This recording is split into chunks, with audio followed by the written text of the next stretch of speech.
ഇപ്പൊ തൽക്കാലം ഒന്നും പറയാനില്ല, നല്ലത്. ഓക്കെ, അപ്പൊ നമുക്ക് എന്താണ് നോക്കാം.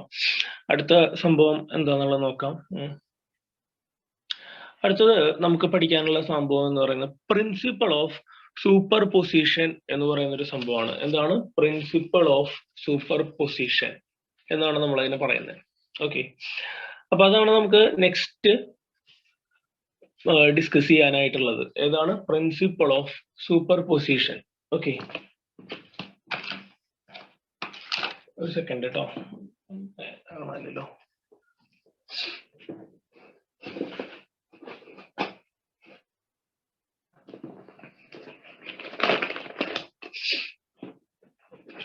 Okay, principle of superposition. അപ്പൊ അതാണ് നമുക്ക് നെക്സ്റ്റ് ഡിസ്കസ് ചെയ്യാനുള്ള സംഗതി എന്ന് പറയുന്നത്. അപ്പൊ ഹെഡിങ് കൊടുത്തോളൂ, principle of super position. Principle of ഏതാണ് സൂപ്പർ പൊസിഷൻ.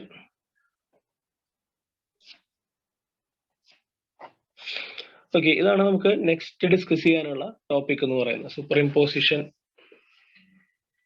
ഓക്കെ, അപ്പൊ നന്നായി ശ്രദ്ധിച്ചിരിക്കുക, എന്താണ് പ്രിൻസിപ്പിൾ ഓഫ് സൂപ്പർ പൊസിഷൻ എന്നുള്ളതാണ് നമ്മൾ ആദ്യം ഡിസ്കസ് ചെയ്യുന്നത്. അപ്പൊ പ്രിൻസിപ്പിൾ ഓഫ് സൂപ്പർ പൊസിഷൻ എന്ന് പറഞ്ഞു കഴിഞ്ഞാൽ ഇത് എന്തിനു വേണ്ടിയിട്ടുള്ളതാണ് എന്നുള്ളതാണ് നമ്മൾ ആദ്യം ഡിസ്കസ് ചെയ്യുന്നത്. ഓക്കെ, എന്തിനു വേണ്ടിയിട്ടാണ് പ്രിൻസിപ്പിൾ ഓഫ് സൂപ്പർ പൊസിഷൻ നമ്മൾ ഉപയോഗിക്കുന്നത് എന്നുള്ളതാണ് നമ്മൾ ആദ്യം ഡിസ്കസ് ചെയ്യുന്ന സംഭവം. അപ്പൊ പ്രിൻസിപ്പിൾ ഓഫ് സൂപ്പർ പൊസിഷൻ നമ്മൾ എന്തിനു വേണ്ടിയിട്ടാണ് ഉപയോഗിക്കണത് ചോദിച്ചു കഴിഞ്ഞാൽ നമുക്കിപ്പോ അറിയാം, ഒരു റഫായിട്ട് എഴുതണത് നിങ്ങൾ നോട്ടിലേക്ക് എഴുതണ്ട കേട്ടോ. ഒരു ചാർജ് ഇരിക്കുകയാണെന്ന് കരുതാം. ഓക്കെ, ഇവിടെ ഇപ്പൊ ഞാനൊരു ചാർജ് വെച്ചിരിക്കുകയാണ്. Q1 എന്ന് പറയുന്ന ഒരു ചാർജാണ് ഇവിടെ ഇരിക്കണേന്ന് കരുതാം. കുഴപ്പമില്ലല്ലോ, Q1 എന്ന് പറയുന്ന ഒരു ചാർജ്. അപ്പൊ ഈ Q1 എന്ന് പറയുന്ന ചാർജ് ഇവിടെ ഇരിക്കുന്നുണ്ട്.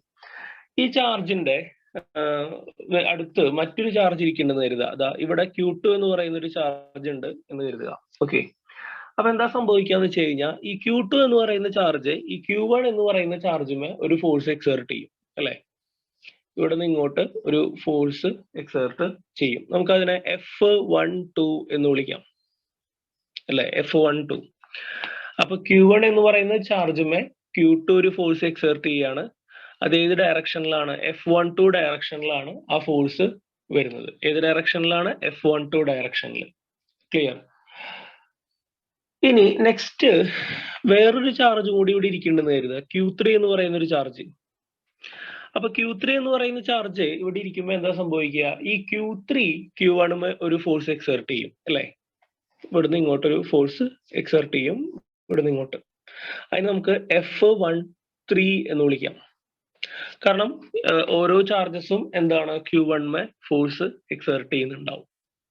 എക്സേർട്ട് ചെയ്യാതെ പറ്റില്ലല്ലോ. ക്ലിയർ അല്ലേ പറഞ്ഞത്?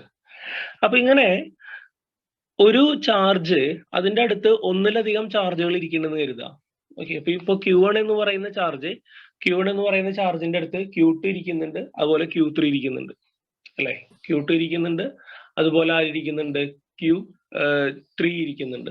അപ്പൊ അങ്ങനെ പലതരത്തിലുള്ള ചാർജുകളാണ് നമുക്ക് അവിടെ വരുന്നത്. അപ്പോ ഈ Q1 എന്ന് പറയുന്ന ചാർജുമേ ഒന്നിലധികം എന്താണ് ഫോഴ്സുകൾ എക്സ്പീരിയൻസ് ചെയ്യുന്നുണ്ട്. ശരിയല്ലേ പറഞ്ഞത്? ശരിയാണോ? Yes or no? Q1 എന്ന് പറയുന്ന ചാർജുമേ ഒന്നിലധികം ഫോഴ്സുകൾ എക്സ്പീരിയൻസ് ചെയ്യുന്നുണ്ട്. ഒന്നിലധികം ഫോഴ്സുകൾ നമുക്ക് അവിടെ വരുന്നുണ്ട്. അപ്പോ Q1 എന്ന് പറയുന്ന ചാർജുമേ ടോട്ടൽ ഫോഴ്സ് എത്രയാണ് എന്നുള്ളതാണ്. Q1 എന്ന് പറയുന്ന ചാർജിന്റെ ടോട്ടൽ ഫോഴ്സ് എന്ന് പറയുന്നത് നമ്മൾ എങ്ങനെ കണ്ടുപിടിക്കും? Q1 എന്ന് പറയുന്ന ചാർജുമേ ഏതൊക്കെ ഫോഴ്സുകളാണുള്ളത്? F12 എന്ന് പറയുന്ന ഫോഴ്സ് ഉണ്ട്, F13 എന്ന് പറയുന്ന ഫോഴ്സ് ഉണ്ട് അല്ലെ. ഏതാണ്? F12 എന്ന് പറയുന്ന ഫോഴ്സ് ഉണ്ട്, F13 എന്ന് പറയുന്ന ഫോഴ്സ് ഉണ്ട്. അപ്പോ ഇവര് പറയുന്നത് ഈ ഫോഴ്സുകളുടെ വെക്റ്റർ സമ്മ്, അതായത് F12ഉം F13ഉം നമ്മൾ എന്ത് ചെയ്തെടുക്കുക? ആഡ് ചെയ്തെടുക്കുക. മനസ്സിലായോ പറഞ്ഞത്? ആഡ് ചെയ്യാന്ന് പറയുമ്പോൾ നമുക്ക് അറിയാം, ചുമ്മാ ആഡ് ചെയ്യല്ല വേണ്ടത്, റിസൾട്ടന്റ് കാണാണ് വേണ്ടത്. എന്തുകൊണ്ടാണ്? കാരണം നമ്മുടെ വെക്ടറിന്റെ ഫോഴ്സ് എന്ന് പറയുന്നത് വെക്ടർ ആണ്. അപ്പൊ വെക്ടർ ആഡ് ചെയ്യുമ്പോൾ നമുക്കറിയാം, വെക്ടർ ആഡ് ചെയ്യുമ്പോൾ അതിൻ്റെതായിട്ടുള്ള നിയമങ്ങൾ അവിടെ ബാധകമാണ്. അല്ലെ? വെക്ടർ ആഡ് ചെയ്യുമ്പോൾ അവിടെ അതിൻ്റെതായിട്ടുള്ള നിയമങ്ങൾ എന്താണ് ബാധകമാണ്. അപ്പോൾ വെക്ടർ സമ്മ് ആണ് നമ്മൾ എടുക്കേണ്ടത്. അപ്പൊ നമുക്ക് എങ്ങനെ പറയാം, ഒരു ചാർജുമേ പല ഫോഴ്സുകൾ എക്സ്പീരിയൻസ് ചെയ്യുന്നു. ഓരോ ഇൻഡിവിജ്വൽ ചാർജുകളും നമ്മുടെ ഒരു ഗിവൺ ഫോഴ്സുമേ ഗിവൺ ചാർജുമേ ഫോഴ്സ് എക്സേർട്ട് ചെയ്യും. ആ എല്ലാ ഫോഴ്സുകളും കൂടെ അല്ലെങ്കിൽ ആ എല്ലാ ഫോഴ്സുകളുടെയും വെക്ടർ സമ്മിനെയാണ് നമ്മൾ ഈ Q1 എന്ന് പറയുന്ന ചാർജുമേ ഉണ്ടാകുന്ന ടോട്ടൽ ഫോഴ്സ് എന്ന് പറയുന്നത്. The total force on a given charge അല്ലെ is the vector sum of the individual forces exerted on the given charge by all the other charges. എല്ലാ ചാർജുകളും Q1 എന്ന് പറയുന്ന അല്ലെങ്കിൽ ഒരു ഗിവൺ ചാർജുമേ ഉണ്ടാക്കുന്ന എല്ലാ ഫോഴ്സുകളും ആഡ് ചെയ്തെടുത്താലാണ്, വെക്ടർ സമ്മ് കണ്ടാലാണ് നമുക്ക് Q1 എന്ന് പറയുന്ന ചാർജുമേയുള്ള ടോട്ടൽ ഫോഴ്സ് കാണാനായിട്ട് സാധിക്കുക. ഞാൻ ഒന്നുകൂടെ റിപ്പീറ്റ് ചെയ്യാം. Q1 എന്ന് പറയുന്ന ചാർജ്, അതുപോലെ Q2 ഒരു ഫോഴ്സ് എക്സേർട്ട് ചെയ്യുന്നുണ്ട്, Q3 ഒരു ഫോഴ്സ് എക്സേർട്ട് ചെയ്യുന്നുണ്ട്. അപ്പോൾ Q1 ഉണ്ടാകുന്ന ടോട്ടൽ ഫോഴ്സ് എന്ന് പറയുന്നത് ഓരോ ഇൻഡിവിജ്വൽ ഫോഴ്സുകളും നമ്മൾ എന്ത് ചെയ്യണം, ഓരോ ഇൻഡിവിജ്വൽ ഫോഴ്സുകളും നമ്മൾ ആഡ് ചെയ്യണം. ഓരോ ഇൻഡിവിജ്വൽ ഫോഴ്സുകളും നമ്മൾ എന്ത് ചെയ്യണം, ആഡ് ചെയ്യണം. അങ്ങനെ ഓരോ ഇൻഡിവിജ്വൽ ഫോഴ്സുകളും ആഡ് ചെയ്താലാണ് നമുക്ക് ആ Q1 എന്ന് പറയുന്ന ചാർജുമേ ഉണ്ടാകുന്ന ടോട്ടൽ ഫോഴ്സ് കണക്കാക്കാൻ പറ്റുക എന്ന് പറയുന്നതിനെയാണ് നമ്മൾ പ്രിൻസിപ്പിൾ ഓഫ് സൂപ്പർ പൊസിഷൻ എന്ന് പറയുന്നത്. അപ്പൊ ഞാൻ സ്റ്റേറ്റ്മെന്റ് ആദ്യം എഴുതാം. സ്റ്റേറ്റ്മെന്റ് എഴുതിയതിനു ശേഷം നിങ്ങൾ റിപ്ലൈ ചെയ്താൽ മതി. സ്റ്റേറ്റ്മെന്റ് കൂടെ കണ്ടു കഴിഞ്ഞാൽ നിങ്ങൾക്ക് ഒന്നുകൂടെ ഒരു ഐഡിയ കിട്ടും. അപ്പൊ പ്രിൻസിപ്പിൾ ഓഫ് സൂപ്പർ പൊസിഷൻ എന്താണെന്നുള്ളത് നോക്കാം. ഇറ്റ് സ്റ്റേറ്റ്സ് ദാറ്റ്, നോട്ട് ചെയ്താട്ടോ, എന്താണ്? It States that when a number of charges are, when a number of എന്താണ് charges are, when a number of charges are interacting,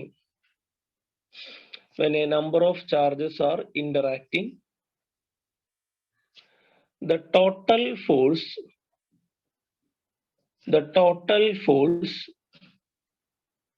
on a given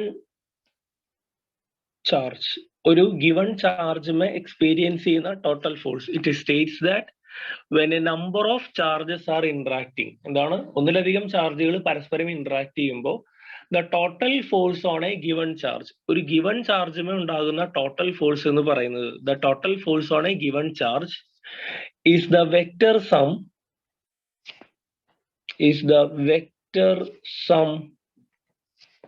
of the vector some എന്ന് പറഞ്ഞ force ആണ് നമ്മൾ calculate ചെയ്യുന്നത്. അതുകൊണ്ടാണ് നമുക്ക് vector some എന്ന് പറയേണ്ടി വരുന്നത്. Is the vector sum of the individual forces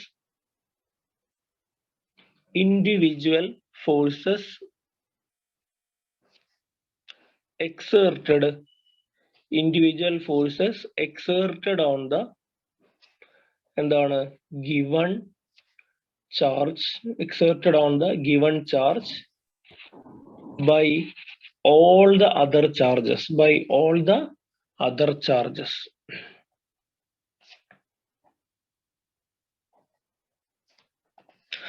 ബാക്കി എല്ലാ ചാർജുകളും കൂടെ നമ്മുടെ ഒരു ഗിവൺ ചാർജിൽ ഉണ്ടാക്കുന്ന എല്ലാ ഫോഴ്സുകളുടെയും വെക്ടർ സം ആയിരിക്കും നമ്മുടെ ആ ഒരു പർട്ടിക്കുലർ ചാർജിൽ എക്സ്പീരിയൻസ് ചെയ്യുന്ന ടോട്ടൽ ഫോഴ്സ് എന്ന് പറയുന്നത്. ഓക്കെ, ഇതിനെയാണ് നമ്മൾ പ്രിൻസിപ്പിൾ ഓഫ് സൂപ്പർ പൊസിഷൻ എന്ന് പറയുന്നത്. അപ്പൊ എല്ലാവരും ഒന്ന് റിപ്ലൈ ചെയ്യേ, ക്ലിയർ ആണോ സ്റ്റേറ്റ്മെന്റ്? ഇനി ഇതിന്റെ ഒരു ചെറിയൊരു കാൽക്കുലേഷൻ പോലെ നമുക്ക് എഴുതാനുണ്ട്. അത് കഴിഞ്ഞിട്ട് നമുക്ക് അടുത്തേക്ക് കിടക്കാം. സ്റ്റേറ്റ്മെന്റ് ക്ലിയർ ആണോ? കുഴപ്പമില്ലല്ലോ. അപ്പൊ ഒന്നുകൂടെ റിപ്പീറ്റ് ചെയ്യാം. എന്താണ് പറയുന്നത്? ഒരു ചാർജുമേ ഉണ്ടാവുന്ന ടോട്ടൽ ഫോഴ്സ് കാണണമെങ്കിൽ ആ ചാർജുമേ എക്സ്പീരിയൻസ് ചെയ്യുന്ന എല്ലാ ഫോഴ്സുകളുടെയും എന്തെടുത്താൽ മതി? വെക്ടർ സമ്മ് എടുത്താൽ മതി. എന്തെടുത്താൽ മതി? വെക്ടർ സമ്മ് എടുത്താൽ മതി. അതിനെയാണ് നമ്മൾ എന്തെന്ന് പറയുന്നത്? പ്രിൻസിപ്പിൾ ഓഫ് സൂപ്പർ പൊസിഷൻ എന്ന് പറയുന്നത്. എന്താണ് പ്രിൻസിപ്പിൾ ഓഫ് സൂപ്പർ പൊസിഷൻ എന്ന് പറയുന്നത്? ഓക്കെ, ക്ലിയർ അല്ലേ? അപ്പൊ നമുക്ക് നോക്കാം. നോട്ട് തന്നെ കണ്ടിന്യൂ ചെയ്യുക. എന്താണ്? കൺസിഡർ ദാറ്റ് നോട്ടിൽ കണ്ടിന്യൂ ചെയ്യുക. Consider that n point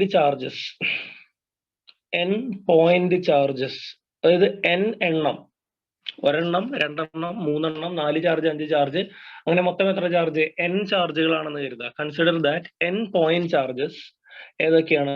Q1, Q2, Q3 etcetera Qn. അപ്പോൾ ഒരു ചാർജ് Q1 ആണ്, മറ്റൊരു ചാർജ് Q2 ആണ്, മറ്റൊരു ചാർജ് Q3 ആണ്, മറ്റൊരു ചാർജ് അങ്ങനെ പോയി Qn വരെയാണെന്ന് കരുതുക. അത്രയും ചാർജുകൾ ഉണ്ട്. R distributed in A space. അപ്പൊ കുറെ ചാർജുകൾ ഉണ്ട്. എല്ലാ ചാർജുകളെയും നമ്മൾ സ്പേസിൽ ഡിസ്ട്രിബ്യൂട്ട് ചെയ്തിരിക്കുകയാണ്. ഡിസ്ട്രിബ്യൂട്ടഡ് ഇൻ എ സ്പേസിൽ വെച്ചിരിക്കുകയാണ്. ഇൻ എ ഡിസ്ക്രീറ്റ് മാനർ, അകത്തി വെച്ചിരിക്കുകയാണ് നമ്മൾ. In a discreet manner. കുഴപ്പമില്ലല്ലോ. അപ്പോൾ സ്വാഭാവികമായിട്ടും ഇത്രയധികം ചാർജുകളെ നമ്മളിങ്ങനെ അറേഞ്ച് ചെയ്ത് വെക്കുമ്പോൾ എന്ത് സംഭവിക്കും? എല്ലാ ചാർജുകളും പരസ്പരം ഇന്ററാക്ട് ചെയ്യും, അല്ലെ? These charges are interacting. എന്താണ്? These charges are interacting. These charges are interacting. ഈ ചാർജസ് പരസ്പരം എന്ത് ചെയ്യും? ഇന്ററാക്ട് ചെയ്യും. ഇന്ററാക്ട് ചെയ്യുക എന്ന് പറഞ്ഞാൽ പരസ്പരം അവർ തമ്മിൽ എന്താണ്? ഫോഴ്സ് എക്സേർട്ട് ചെയ്യുക എന്നാണ് പറയുന്നത്, അല്ലെ? പരസ്പരം എന്ത് ചെയ്യും? ഫോഴ്സ് എക്സേർട്ട് ചെയ്യും.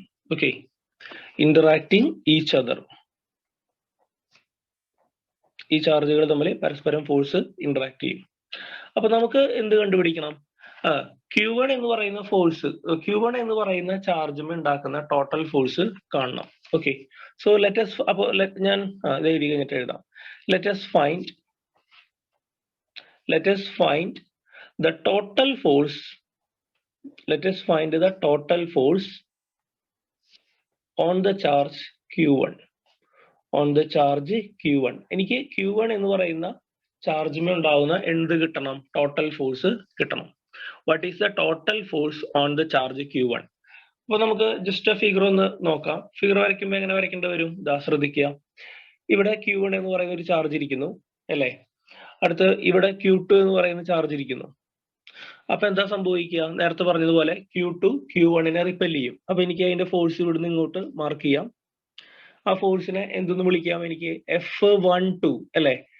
എന്താണ് ഈ F12? നമ്മൾ ഇന്നലെ ഡിസ്കസ് ചെയ്താണ് വെക്ടർ ഫോം പറഞ്ഞപ്പോ. Force on Q1 due to Q2. മറ്റൊന്ന് ഇവിടെ മാർക്ക് ചെയ്യാം, Q3 മാർക്ക് ചെയ്യാം. അപ്പൊ Q3 വരുന്ന ഫോഴ്സ് എങ്ങോട്ടായിരിക്കും? ദാ ഈ ഒരു ഡയറക്ഷനിലേക്ക് ആയിരിക്കും Q3 വരുന്ന ഫോഴ്സ്, അല്ലെ? റിപ്പൾഷൻ ആണല്ലോ. അപ്പൊ F13, ശരിയല്ലേ പറഞ്ഞത്? അതായത് force exerted on Q1 due to Q3, അല്ലെ? അങ്ങനെ കുറെ ചാർജസ് ഉണ്ട്. അങ്ങനെ അവസാനം വരുന്ന ചാർജ് ആണ് Qn എന്ന് പറയുന്നത്. 1, 2, 3 അങ്ങനെ n ചാർജസ് ഉണ്ട്. അപ്പോ Qn ഉണ്ടാക്കുന്ന ഫോഴ്സ് ഇവിടുന്ന് ഇങ്ങോട്ടൊക്കെ ആയിരിക്കും, അല്ലെ? ഈ ഡയറക്ഷനിലേക്ക് ആയിരിക്കും. F1n, ശരിയല്ലേ പറഞ്ഞ? ഫിഗർ മാർക്ക് ചെയ്യാട്ടോ. അതായത് കുറെ ചാർജുകൾ പരസ്പരം ഇന്ററാക്ട് ചെയ്യുന്നു. അപ്പൊ പല പല ഫോഴ്സുകൾ എന്താണ് നമുക്ക് അതിൽ വേണ്ടി വരും. അത്രയേ ഉള്ളൂ.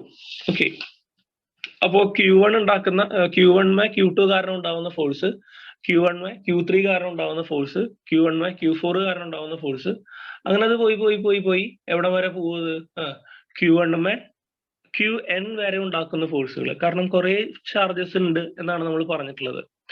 സോ നമുക്ക് എന്ത് പറയാം? ഇഫ് ദ ചാർജ്, നിങ്ങൾ ഈ രമ്യയും റോസൊക്കെ എപ്പോഴാണ് വരണേ? 6 മണിക്കുള്ള ക്ലാസ് 6:30 ആക്കിയിട്ടുണ്ടായിരുന്നു. പിന്നെയും അതും കഴിഞ്ഞ് പിന്നെ 6:50 ആയിട്ടാണല്ലോ നിങ്ങൾ വരണേ. ഇനിയും കുറെ എണ്ണം ഇടയിൽ ലീവുമാണ്. നിങ്ങൾ കറക്റ്റ് ആയിട്ട് ക്ലാസ് അറ്റൻഡ് ചെയ്യാട്ടോ എല്ലാവരും. ആ പഴയ രീതിയിലേക്ക് ഇപ്പോഴും വന്നിട്ടില്ല. എക്സാമിന്റെ ആ ഒരു ക്ഷീണം, ഇത് എന്താ ഇത്ര ദിവസമാണ് നിങ്ങൾക്ക്? ഇപ്പൊ പൂജ ഹോളിഡേയ്സ് കഴിഞ്ഞു. ഒന്ന് ഉഷാറാവാണ്ട് കേട്ടോ എല്ലാവരും. ഓക്കെ, ഈ ഒരു സെഷൻ കഴിഞ്ഞാലേ ഒരു 5 മിനിറ്റ് ബ്രേക്ക് എടുത്തിട്ട് അടുത്ത സെഷൻ ഇടണമല്ലോ. മുടങ്ങിയവരൊക്കെ ഒന്ന് വിളിക്കണം. അതിന് മുന്നേ എനിക്ക് അത് അറ്റൻഡൻസ് കൂടെ കിട്ടണം കേട്ടോ. ഓക്കെ, അപ്പൊ എന്താണ് Q1 എന്ന് പറയുന്ന ഫോഴ്സുമേ പല പല ചാർജുകൾ, പല പല ഫോഴ്സുകൾ എക്സേർട്ട് ചെയ്യുന്നു. Q1 Q2 എക്സേർട്ട് ചെയ്യുന്ന ഫോഴ്സ് ആണ് F12. Q1 Q3 എക്സേർട്ട് ചെയ്യുന്ന ഫോഴ്സ് ആണ് F13.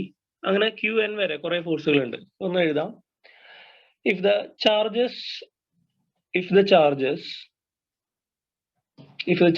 ഏതൊക്കെ ചാർജുകളാണ്? Q2, Q3, അങ്ങനെ എവിടെ വരെ? Qn വരെയുള്ള charges. If the charges Q2, Q3, Qn, അല്ലെ? ഈ ചാർജുകളൊക്കെ എക്സേർട്ട് ഫോഴ്സസ്.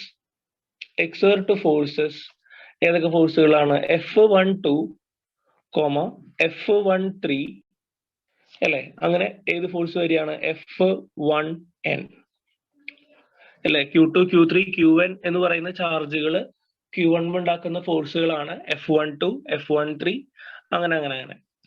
അപ്പൊ നമ്മുടെ സൂപ്പർ പൊസിഷന്റെ പ്രിൻസിപ്പിൾ എന്താണ്?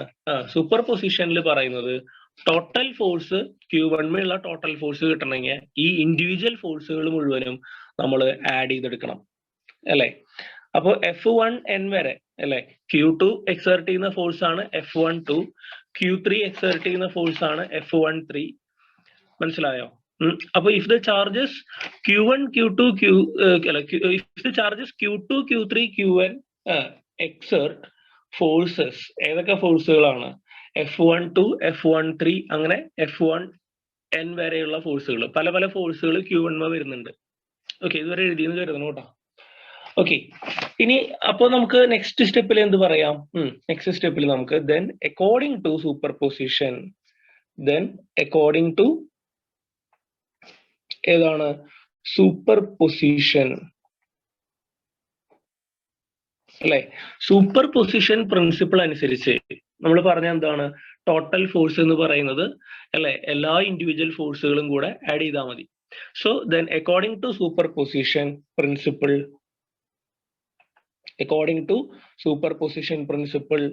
the total force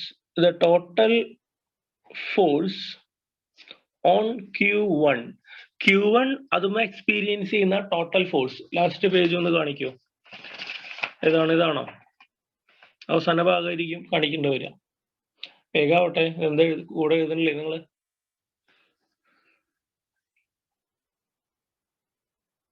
എഴുതി കഴിഞ്ഞാ പറയണം കേട്ടോ. ആരാ ചോദിച്ചത്? സാനിയാണ്. വേഗം എഴുതിട്ട്. സാനിയൊന്നും ഇന്നലെ ക്ലാസ്സിൽ ഉണ്ടായിരുന്നില്ല എന്ന് തോന്നുന്നു. സാനിയ ഇന്നലെ വളരെ കുറച്ച് സമയം കൊണ്ട് ഉണ്ടായിരുന്നുള്ളൂ തോന്നുന്നു.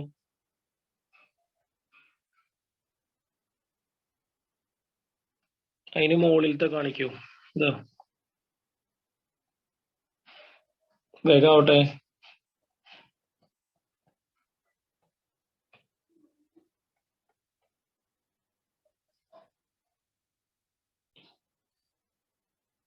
കാലത്തേക്ക് ആക്കിയത് അറിഞ്ഞിട്ടുണ്ടാവില്ല അല്ലെ. ഇന്നലെ ഗ്രൂപ്പിൽ ചോദിച്ചപ്പോ നാളെ ശരിക്കും മുടക്കായിരുന്നു എന്നാണ് ഞാൻ കരുതിയത്. ഞങ്ങൾ ഗ്രൂപ്പിൽ പറഞ്ഞപ്പോഴാണ് നാളെ മോർണിംഗ് എടുക്കും അറിയണേ. സാധാരണ പൂജ ഹോളിഡേയ്സിന് 2 ദിവസം മുടക്കം വെക്കാറുണ്ട്. അതാ പിന്നെ ഞാൻ സമയം കളയണ്ടല്ലോ നേരത്തെ വെച്ചത്. പിന്നെ ഈവനിങ് എന്തോ അമ്പലത്തിൽ പോകണമെന്നൊക്കെ പറയണ്ടായിരുന്നു കുറെ പേര്. എഴുതി കഴിഞ്ഞോ? അത് മുകൾ ഭാഗം എഴുതി കഴിഞ്ഞോ?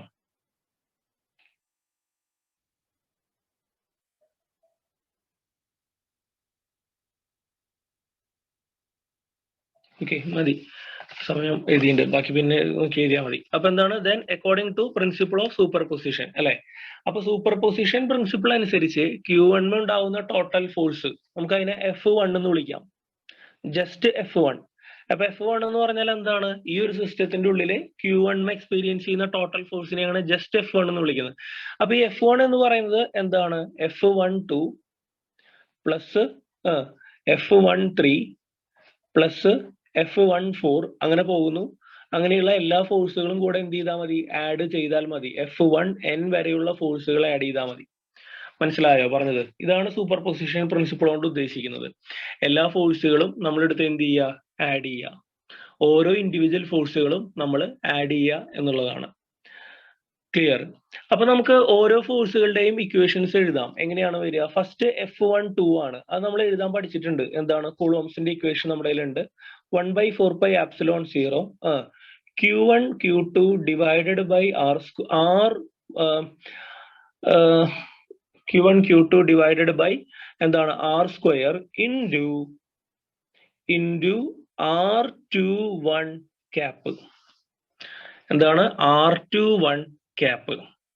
എന്താണ് ഈ R21 ക്യാപ്പ്? നമ്മൾ ഇന്നലെ സംസാരിച്ചാണ്. അത് R21 ക്യാപ്പ് എന്ന് പറഞ്ഞു കഴിഞ്ഞാൽ ഫ്രം Q2 ടു Q1, Q2വിൽ നിന്ന് Q1ലേക്കുള്ള യൂണിറ്റ് വെക്ടർ ആണ്, പൊസിഷൻ വെക്ടറിനെയാണ് R21 എന്ന് പറയുന്നത്. കാരണം നമ്മൾ ഇന്നലെ ചെയ്തതാണത്.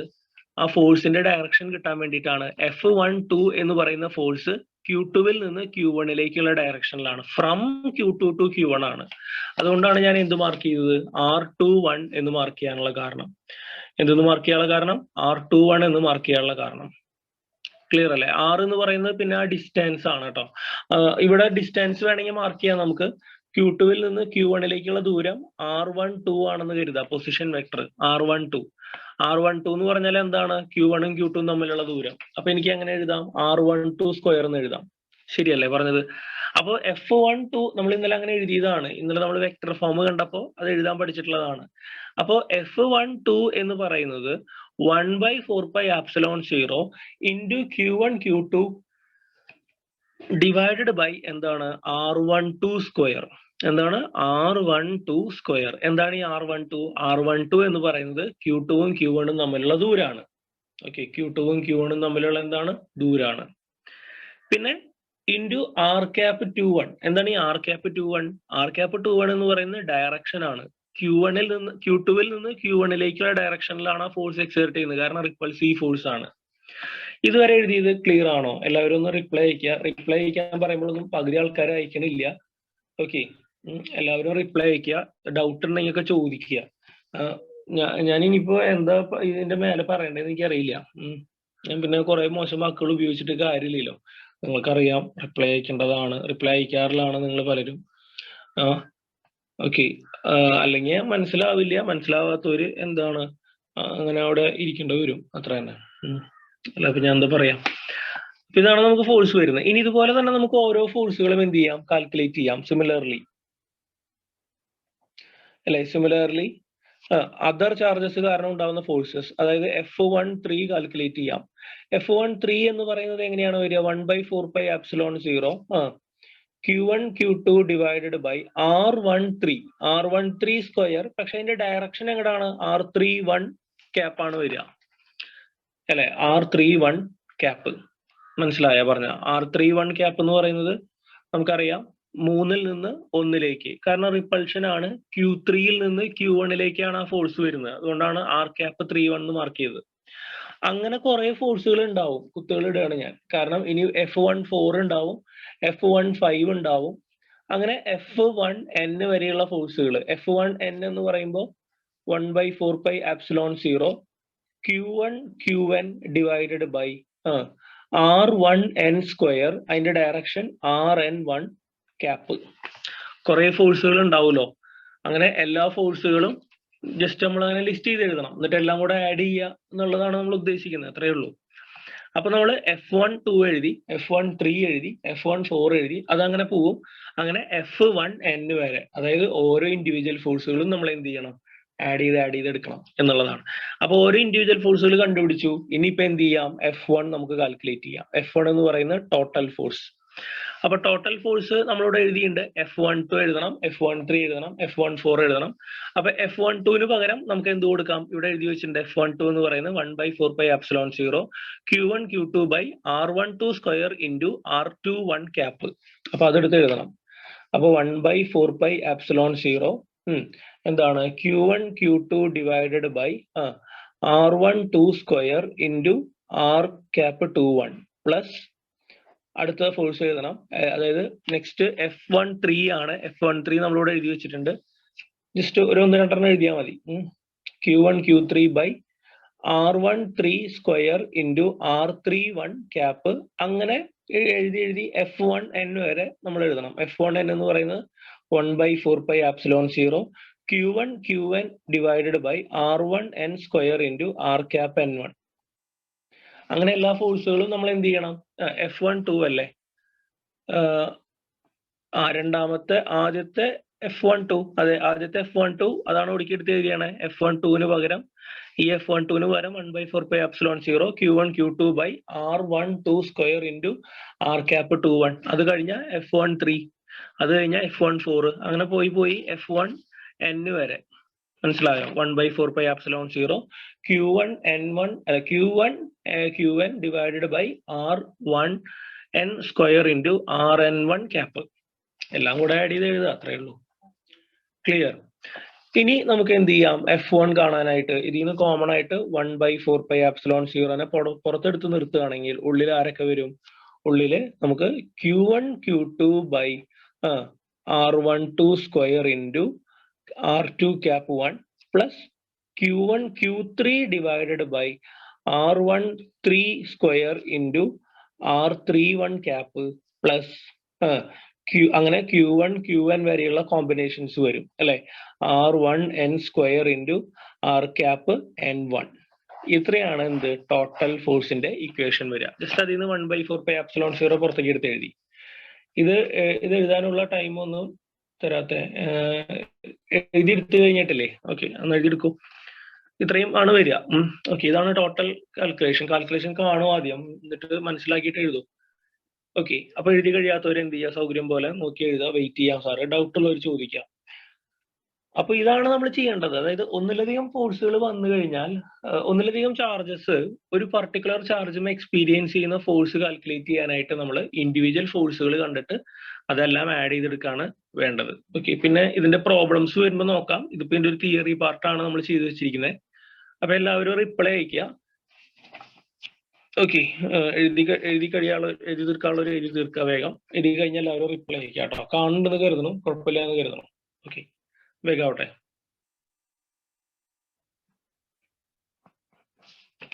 സ്പീഡ് ആയിക്കോട്ടെ. ഫോട്ടോ ആക്കിയിട്ട് ഇടണോ? കഴിഞ്ഞു. ജീസിന്റെ കഴിഞ്ഞു, അഞ്ജലിയുടെ കഴിഞ്ഞു. ഓക്കെ, ഏഞ്ചൽ റോസ് റോഷന്റെ കഴിഞ്ഞു, റോസിന്റെ കഴിഞ്ഞു, ദാൽവിൻ ബ്രൈറ്റി സ്നേഹ മരിയ നിത്യ. ഓക്കെ, ജോസ് ആദിത്ത്. ഓക്കെ, അനഘയുടെ കഴിഞ്ഞു. ഓക്കെ, ക്ലിയർ അല്ലേ? അപ്പൊ ഇങ്ങനെയാണ് അതിന്റെ ഒരു ഫസ്റ്റ് തിയറി പാർട്ട് നമുക്ക് വരുന്നത്. ഇത് മൈൻഡിൽ വെക്കുക. ഇതിന്റെ ന്യൂമറൽസ് നമുക്ക് അങ്ങനെ എക്സാമിന് വരാറില്ല. ഈ ഒരു ഭാഗം അത്ര ഇമ്പോർട്ടന്റ് എന്ന് പറഞ്ഞു കഴിഞ്ഞാൽ ശരിക്കും പഠിക്കാനുള്ളതാണ്. ഫോക്കസ് ഏരിയയിൽ ഉണ്ടാവില്ല എന്ന് കരുതാം. ഓക്കെ, അപ്പൊ ഇത് തീരാണ് നമ്മുടെ ഈ പറയുന്ന സൂപ്പർ പൊസിഷൻ പ്രിൻസിപ്പിളും അതിന്റെ ഒരു ജനറൽ ആയിട്ടുള്ള തിയറിറ്റിക്കൽ ആയിട്ടുള്ള സെക്ഷനും നമ്മുടെ കഴിഞ്ഞു. അപ്പൊ ജസ്റ്റ് ഒന്നുകൂടെ റിപ്പീറ്റ് ചെയ്ത് തരാം. സൂപ്പർ പൊസിഷൻ പ്രിൻസിപ്പിൾ എന്ന് പറഞ്ഞു കഴിഞ്ഞാൽ എന്താണ്? പല ചാർജുകൾ അങ്ങോട്ടും ഇങ്ങോട്ടും ഇന്ററാക്ട് ചെയ്യുമ്പോൾ ഏതെങ്കിലും ഒരു ചാർജിൽ ഉണ്ടാകുന്ന ടോട്ടൽ ഫോഴ്സ് കാണണമെങ്കിൽ ഓരോ ചാർജുകളും ആ ചാർജുമേ ഉണ്ടാക്കുന്ന ഇൻഡിവിജ്വൽ ഫോഴ്സുകളെല്ലാം കൂടെ വെക്ടർ സമ്മ് നമ്മൾ ചെയ്യണം. അങ്ങനെ വെക്ടർ സമ്മ് ചെയ്താലാണ് നമുക്ക് എന്ത് കിട്ടുക? നമുക്ക് ആ ഒരു പർട്ടിക്കുലർ ചാർജുമേ എക്സേർട്ട് ചെയ്യുന്ന ടോട്ടൽ ഫോഴ്സ് അവൈലബിൾ ആവുക എന്നുള്ളതാണ് വിഷയം. ഓക്കെ, അപ്പൊ അത് ചെയ്യാനായിട്ട് നമ്മൾ ജസ്റ്റ് ഒരു ഫിഗർ വരച്ചു. കുറെ ചാർജുകൾ ഉണ്ടെന്ന് കരുതി. അപ്പൊ ഓരോ ഇൻഡിവിജ്വൽ ഫോഴ്സുകൾ എഴുതി, അതെല്ലാം കൂടെ ആഡ് ചെയ്തു. കോമൺ ആയിട്ട് 1/4πε0 പുറത്തേക്ക് എടുത്ത് നിർത്തിയിട്ട് ഒരു ഇക്വേഷൻ നമ്മൾ കണ്ടെത്തി.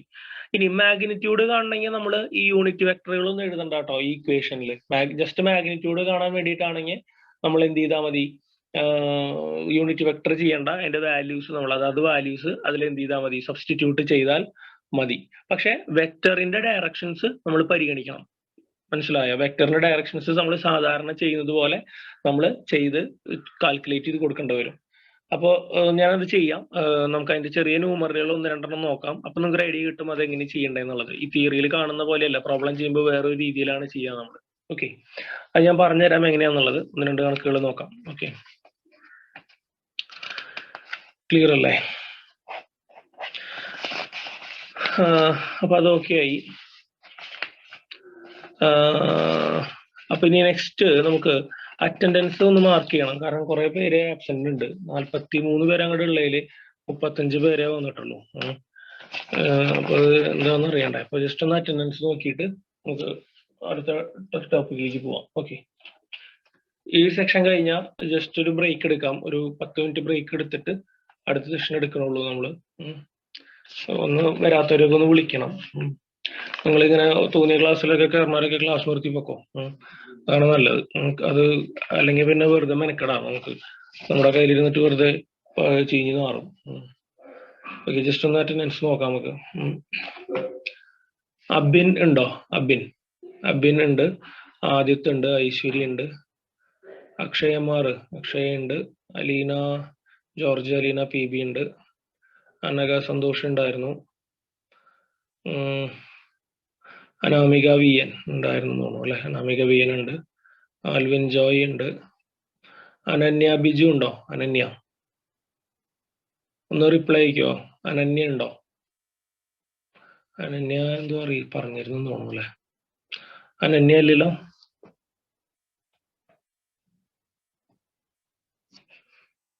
അനന്യ ഇല്ല. പിന്നെ ആരാണ്? അനന്യ കഴിഞ്ഞ അനാമിക സന്തോഷ്. അനാമിക പ്രിൻസ് ഉണ്ടോ? അനാമിക പ്രിൻസ്. അനാമിക VN മാത്രമേ ഉള്ളൂ. അനാമിക പ്രിൻസ് ഇല്ല എന്നാണോ അല്ലെ? അനാമിക പ്രിൻസ് ഇല്ല. പിന്നെ ആരാണ്? ആൻസി ബാബു. ആൻസി ബാബു ഉണ്ട്. ഏഞ്ചൽ സുനേജ്, റോസ് തോമസ്, ഒരു 3 പേരുണ്ട് അല്ലേ? ഓക്കെ. ആൽവൻ ഉണ്ട്. അഞ്ജലി സുധി ഉണ്ടായിരുന്നു. ആൻലി ഉണ്ടോ? ആൻലിയ വന്നിട്ടുണ്ടോ? ആൻലിയ വന്നിട്ടില്ല.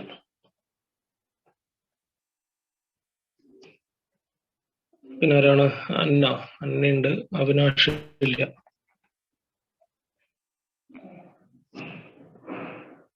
പിന്നെ ആരാണ്? ബിജി ഉണ്ട്. ബ്രൈറ്റ് ഉണ്ട്. ആൻലിയ വന്നിട്ടുണ്ടല്ലേ? ഓക്കെ. ആൻലിയ കണ്ടില്ല. പിന്നെ ആരാണ്? അവിനാഷ് ഇല്ല. ബിജി ഉണ്ട്. ബ്രൈറ്റ് ഉണ്ട്. ഓക്കെ. ദാൽവിൻ, ദേവിക. ദാൽവിൻ ഉണ്ട്. ദേവിക ഉണ്ട്. ഡോണ് പറഞ്ഞിരുന്നു. ഫിദി ഉണ്ട്. ഓക്കെ. എഡ്രിക്ക് പറഞ്ഞിരുന്നു. ഫെമി ഉണ്ടോ? ഫെമി പറഞ്ഞിരുന്നു.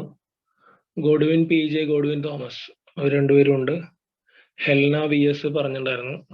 എന്നാലും മാർക്ക് ചെയ്യണ്ടേ. ഫെമി ഇല്ല. ഹെൽന ഇല്ല. ഡോൺ ഇല്ല. കുറെ പേര് പറഞ്ഞിട്ടുണ്ട് കേട്ടോ. കുറെ പേരൊക്കെ ഈ അനാമിക പ്രിൻസ് ഒക്കെ പറയാത്തുള്ളൂ. ഫെമി പറഞ്ഞിട്ടുണ്ട്. ഹെൽന പറഞ്ഞിട്ടുണ്ട്. ഡോൺ പറഞ്ഞിട്ടുണ്ട്. എഡ്രിക്ക് പറഞ്ഞിട്ടുണ്ട്. ഉണ്ടാവില്ല എന്ന്. പിന്നെ ആരാണ്? ജിസ്മരി ഉണ്ട്. ജനറ്റ് ഉണ്ടാ?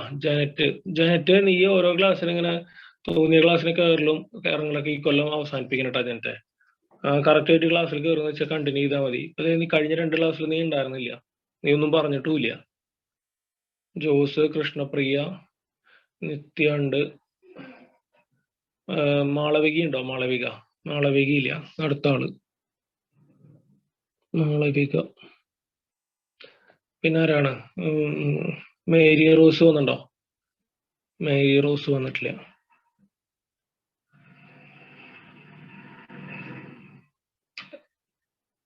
എന്താണ്? അനാമിക്ക് വയ്യ എന്ന് ഇന്നലെ പറഞ്ഞിരുന്നു. ആണോ? എന്റെ അടുത്ത് പറഞ്ഞിട്ടില്ല. മേരി റോസ് വന്നിട്ടില്ല. പിന്നെ നിത്യ ഉണ്ട്. റിയ പിന്നെ എക്സാം ആണ്. റിയയും ജിഷലും കുഴപ്പമില്ല. എക്സാം പറഞ്ഞിട്ടുണ്ടായിരുന്നു അവര്. അതുപോലെ ജിഷല്. പിന്നെ ആരാണ്?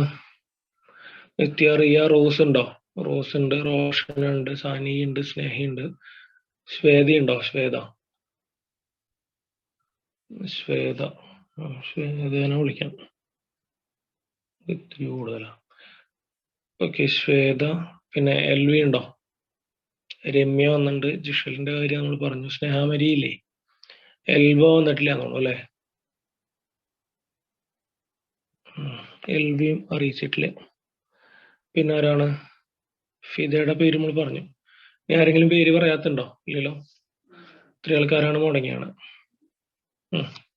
അതില് എത്ര പേരെ വിളിക്കണം? അപ്പൊ 1, 2, 3, 4, 5, 6, 7 വരെ വിളിക്കണം അല്ലേ? ഓക്കെ. ബാക്കിയുള്ളവർ പറഞ്ഞിട്ടുണ്ട് കേട്ടോ കുറെ പേരെ. അപ്പൊ ഇത് ക്ലിയർ അല്ലേ കാര്യങ്ങള്? അപ്പൊ സൂപ്പർ പൊസിഷൻ പ്രിൻസിപ്പിൾ ആണ് നമ്മൾ പറയണ്ടായിരുന്നത്. അപ്പൊ നിങ്ങൾക്ക് അത് ഓക്കെ ആണെന്ന് കരുതണം. അപ്പൊ നമുക്ക് എന്ത് ചെയ്യാം? അടുത്ത ടോപ്പിക്കിലേക്ക് കടക്കാം. ഓക്കെ. അപ്പോ നെക്സ്റ്റ് ടോപ്പിക് എഴുതാം. Next topic continuous distribution of charge. എന്താണ് കണ്ടിന്യൂസ് ഡിസ്ട്രിബ്യൂഷൻ ഓഫ് ചാർജ്? അടുത്ത ഹെഡിങ് എഴുതിയോ? Continuous distribution of charge. ശ്രദ്ധിക്കുക. അപ്പൊ എന്താണ് ഈ continuous distribution of charge? Continuous distribution of charge എന്ന് പറഞ്ഞാൽ എല്ലാ ഭാഗത്തും തുല്യമായിട്ട് നമ്മൾ ചാർജ് എന്ത് ചെയ്യാണ്? വിതരണം ചെയ്യാണ്. അങ്ങനെ വിതരണം ചെയ്യുന്നതിനെയാണ് നമ്മൾ കണ്ടിന്യൂസ് ഡിസ്ട്രിബ്യൂഷൻ ഓഫ് ചാർജ് എന്ന് പറയുന്നത്. അപ്പൊ ഒരു ഹെഡിങ് കൊടുക്കുക. Continuous distribution of charge. Continuous distribution of charge. ചാർജിന്റെ കണ്ടിന്യൂസ് ആയിട്ടുള്ള ഡിസ്ട്രിബ്യൂഷനെ കുറിച്ചാണ് നമ്മളിവിടെ പറയുന്നത്. കണ്ടിന്യൂസ് എന്ന് പറഞ്ഞാൽ എന്താണ്? എല്ലാ സ്ഥലത്തും തുല്യമായിട്ടുള്ള രീതിയിൽ ചാർജിനെ നമ്മൾ അലൈൻ ചെയ്ത് കൊടുക്കുക, അതാണ് ഉദ്ദേശിക്കുന്നത്. അപ്പൊ അതിൽ നമുക്ക് ഫസ്റ്റ് വരുന്ന ഒരു ടോപ്പിക് എന്ന് പറയുന്നത് ലീനിയർ ചാർജ് ഡെൻസിറ്റി എന്ന് പറയുന്ന ഒരു സംഭവമാണ്. എന്താണ് linear charge density? Linear charge density ഇതാണ് നമ്മൾ ഉപയോഗിക്കുന്നത്. ലീനിയർ ചാർജ് ഡെൻസിറ്റി ബ്രാക്കറ്റിൽ ലാംഡ എന്ന് പറയും. ബ്രാക്കറ്റിൽ എന്താണ്? ലാംഡ. അപ്പൊ എന്താണ് ഈ linear charge density? Linear charge density എന്ന് പറഞ്ഞു കഴിഞ്ഞാൽ നമ്മൾ ഇപ്പൊ ഒരു നീളത്തിലുള്ള ഒരു വയറാണെന്ന് കരുതുക, നീളത്തിലുള്ള ഒരു ലൈൻ. ഈ ലൈനിൽ നമ്മൾ എന്ത് ചെയ്യാണ്? ചാർജിനെ കൊടുക്കുകയാണ്. ഇപ്പൊ പോസിറ്റീവ് ചാർജ് ആണെങ്കിൽ ഈ ലൈനിൽ ഫുള്ള് നമ്മൾ ചാർജിനെ ഇങ്ങനെ കണ്ടിന്യൂസ് ആയിട്ട് ഡിസ്ട്രിബ്യൂട്ട് ചെയ്യും. അപ്പൊ കണ്ടിന്യൂസ് ആയിട്ട് ഡിസ്ട്രിബ്യൂട്ട് ചെയ്യാന്ന് പറയുമ്പോൾ അതിന് കൃത്യമായിട്ടുള്ള അളവുണ്ട്. നമ്മൾ ഒരു സ്ഥലത്ത് കൂടുതലും ഒരു സ്ഥലത്ത് കുറവും അങ്ങനെയല്ല നമ്മൾ ചാർജിനെ കൊടുക്കുന്നത്. എല്ലാ ഭാഗത്തും തുല്യമായിട്ട് നീളത്തിലുള്ള ഈ ഒരു ലൈനിൽ നമ്മൾ ചാർജിനെ എന്ത് ചെയ്തിരിക്കുകയാണ്? ഡിസ്ട്രിബ്യൂട്ട് ചെയ്തിരിക്കുകയാണ്. ഇതിന് അങ്ങനെ ഡിസ്ട്രിബ്യൂട്ട് ചെയ്യുന്നതിനെയാണ് നമ്മൾ കണ്ടിന്യൂസ് ഡിസ്ട്രിബ്യൂഷൻ ഓഫ് ചാർജസ് എന്ന് പറയുന്നത്. തുല്യമായിട്ടുള്ള രീതിയിൽ ഇങ്ങനെ ഇട്ടിട്ട് വരികയാണ്. അതൊരു ലൈനിലാണ് ഇട്ടിരിക്കുന്നത് നമ്മൾ. ക്ലിയർ? അതിനെയാണ് നമ്മൾ എന്ന് പറയുന്നത് ലീനിയർ ചാർജ് ഡിസ്ട്രിബ്യൂഷൻ എന്ന് പറയുന്നത്. എന്താണ് ലീനിയർ ചാർജ് ഡിസ്ട്രിബ്യൂഷൻ? അപ്പോൾ അലോങ് എ ലൈനിൽ നമ്മൾ ചാർജിനെ എന്ത് ചെയ്യാണ്? ഡിസ്ട്രിബ്യൂട്ട് ചെയ്യാണ്. എന്താണ് അലോങ് എ ലൈനിൽ? അലോങ് എ ലൈൻ എന്ന് പറഞ്ഞു കഴിഞ്ഞാൽ എന്താണ്? നീളത്തിൽ നമ്മൾ ചാർജിനെ തുല്യമായിട്ട് ഇങ്ങനെ ഡിസ്ട്രിബ്യൂട്ട് ചെയ്ത് വന്നിരിക്കുകയാണ്. അങ്ങനെ ഡിസ്ട്രിബ്യൂട്ട് ചെയ്യുന്നതിനെ വിളിക്കുന്ന പേരാണ് എന്ത്? ലീനിയർ ചാർജ് ഡിസ്ട്രിബ്യൂഷൻ എന്ന് പറയുന്നത്. ലീനിയർ എന്നാണ് നമ്മൾ അതിനെ പറയുക. ക്ലിയർ ആണോ പറഞ്ഞത്? എല്ലാവരും ഒന്ന് റിപ്ലൈ അയക്കുക. ചാർജസിനെ നമ്മൾ ഒരു ലീനിയർ ആയിട്ട് ഒരു ലൈനിൽ അക്രോസ് എ ലൈനിൽ നമ്മൾ യൂണിഫോം ആയിട്ട് ഡിസ്ട്രിബ്യൂട്ട് ചെയ്തിരിക്കുന്നതിനെ വിളിക്കുന്ന പേരാണ് ലീനിയർ ചാർജ് ഡിസ്ട്രിബ്യൂഷൻ എന്ന് പറയുന്നത്. ക്ലിയർ ആണോ പറഞ്ഞത്? ഒരു ലൈനിൽ അപ്പോൾ ഈക്വൽ ആയിട്ടുള്ള രീതിയിൽ ഒരു ലൈനിൽ നമ്മളിങ്ങനെ ചാർജ് ഇട്ടിട്ട് വരികയാണ്. ഒരു സ്ഥലത്ത് കൂടുതലും ഒരു സ്ഥലത്ത് കുറവൊന്നും ഇല്ല കേട്ടോ. തുല്യമായിട്ടുള്ള രീതിയിലാണ് നമ്മൾ ഇതിങ്ങനെ ഇട്ട് വരുന്നത്. ക്ലിയർ? അപ്പൊ അങ്ങനെ ചാർജ് നമ്മൾ ഇട്ട് വരിക, അതിനെയാണ് ലീനിയർ ചാർജ് ഡിസ്ട്രിബ്യൂഷൻ എന്ന് പറയുന്നത്. അപ്പൊ വെൻ ചാർജ് ഈസ് എന്താണ്? വെൻ ചാർജ് ഈസ് ചാർജിനെ നമ്മൾ എന്ത് ചെയ്യാണ്? വെൻ ചാർജ് ഈസ് ഡിസ്ട്രിബ്യൂട്ടഡ് ചാർജിനെ നമ്മൾ ഡിസ്ട്രിബ്യൂട്ട് ചെയ്യുന്നു. അതിനെയാണ് നമ്മൾ എന്ന് പറയുന്നത് ലീനിയർ ചാർജ് ഡെൻസിറ്റി എന്ന് പറയുന്നത്. അപ്പൊ അതിന്റെ ഡെഫിനിഷൻ എഴുതണം. നമുക്ക് ഡെഫിനിഷനിലേക്ക് വരാം. അപ്പൊ ലീനിയർ ചാർജ് ഡെൻസിറ്റി എന്ന് പറഞ്ഞാൽ linear when a charge is distributed along A, അല്ലെ? ഇത് പറഞ്ഞുകൊണ്ടിരിക്കുമ്പോഴാണ് ഓഫ് ആയത്, അല്ലെ? When a charge is distributed along A line,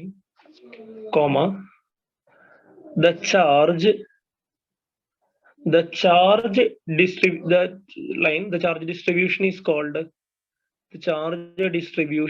is called എന്താണ്? ആ ചാർജ് ഡിസ്ട്രിബ്യൂഷനെ വിളിക്കുന്ന പേരാണ് എന്ത്? ലീനിയർ. എന്താണ്? ലീനിയർ എന്ന് വിളിക്കും, അല്ലെങ്കിൽ ലീനിയർ ചാർജ് ഡിസ്ട്രിബ്യൂഷൻ എന്നും നമുക്ക് പറയാം. ഓക്കെ, ഒരു സെക്കൻഡ് കേട്ടോ, എല്ലാവരും വെയിറ്റ് ചെയ്യണേ. ഒന്ന് എഴുതിയെടുക്കപ്പോഴേക്കും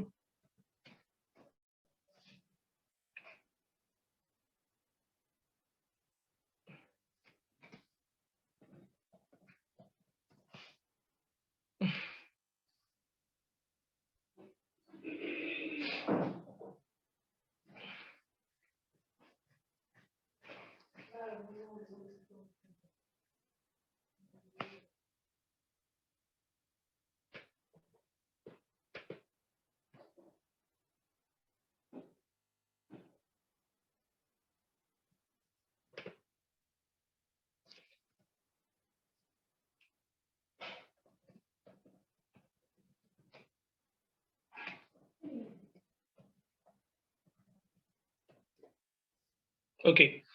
അപ്പൊ ലീനിയർ ചാർജ് ഡിസ്ട്രിബ്യൂഷൻ എന്ന് പറയും. ഓക്കെ, എഴുതിണ്ടാവുന്ന കരുതണം.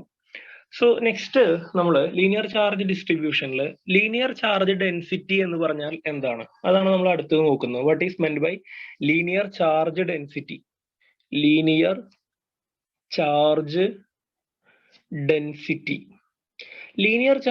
ഡെൻസിറ്റി എന്ന് പറഞ്ഞു കഴിഞ്ഞാൽ ചാർജ് ഡിവൈഡഡ് ബൈ ലെങ്ത്, മൊത്തം ചാർജ് ഡിവൈഡഡ് ബൈ മൊത്തം ലെങ്ത്. അതിനെ നമ്മൾ ലാംഡ എന്നുള്ള സിമ്പിൾ ഉപയോഗിച്ചിട്ടാണ് നമ്മൾ റെപ്രസെന്റ് ചെയ്യുന്നത്. Q by L. എന്താണ് ക്യൂ ബൈ എൽ? അതായത് നമ്മൾ അവിടെ എന്താ ചെയ്യുന്നത്? മൊത്തം ചാർജിനെ നമ്മൾ എന്ത് ചെയ്യുന്നു? ടോട്ടൽ ചാർജിനെ നമ്മൾ ടോട്ടൽ ലെങ്ത് കൊണ്ട് ഡിവൈഡ് ചെയ്യാണ്. അപ്പൊ നമുക്ക് എന്താ കിട്ടാന്ന് ചോദിച്ചു കഴിഞ്ഞാൽ യൂണിറ്റ് ലെങ്തിലുള്ള ചാർജ്. മനസ്സിലായോ? ഇപ്പൊ 10 കൂളോംബ് ചാർജ് 10 മീറ്ററിലാണ് കിടക്കണേന്ന് കരുതുക. അപ്പോ ലാംഡ വരിക എത്രയാണ്? 1 കൂളോംബ് പെർ മീറ്റർ അല്ലെ? 1 മീറ്ററിൽ 1 കൂളോംബ് ആയിരിക്കുമല്ലോ. അപ്പൊ ആ ഒരു ക്വാണ്ടിറ്റിനെയാണ് നമ്മൾ ലീനിയർ ചാർജ് ഡെൻസിറ്റി എന്ന് വിളിക്കുന്നത്. അപ്പൊ ലീനിയർ ചാർജ് ഡെൻസിറ്റി എന്ന് പറഞ്ഞു കഴിഞ്ഞാൽ ചാർജ് ഇൻ യൂണിറ്റ് ലെങ്ത് അല്ലെ? Charge in unit length. മനസ്സിലാവുന്നുണ്ടോ പറയുന്നത്? യൂണിറ്റ് ലെങ്ത്തിൽ എത്ര ചാർജ് ആണോ ഉള്ളത് അതിനെ നമ്മൾ വിളിക്കുന്ന പേരാണ് എന്ത്? Linear charge density. എന്താണ് ലീനിയർ ചാർജ് ഡെൻസിറ്റി എന്ന് പറയുന്നത്? ക്ലിയർ ആണോ?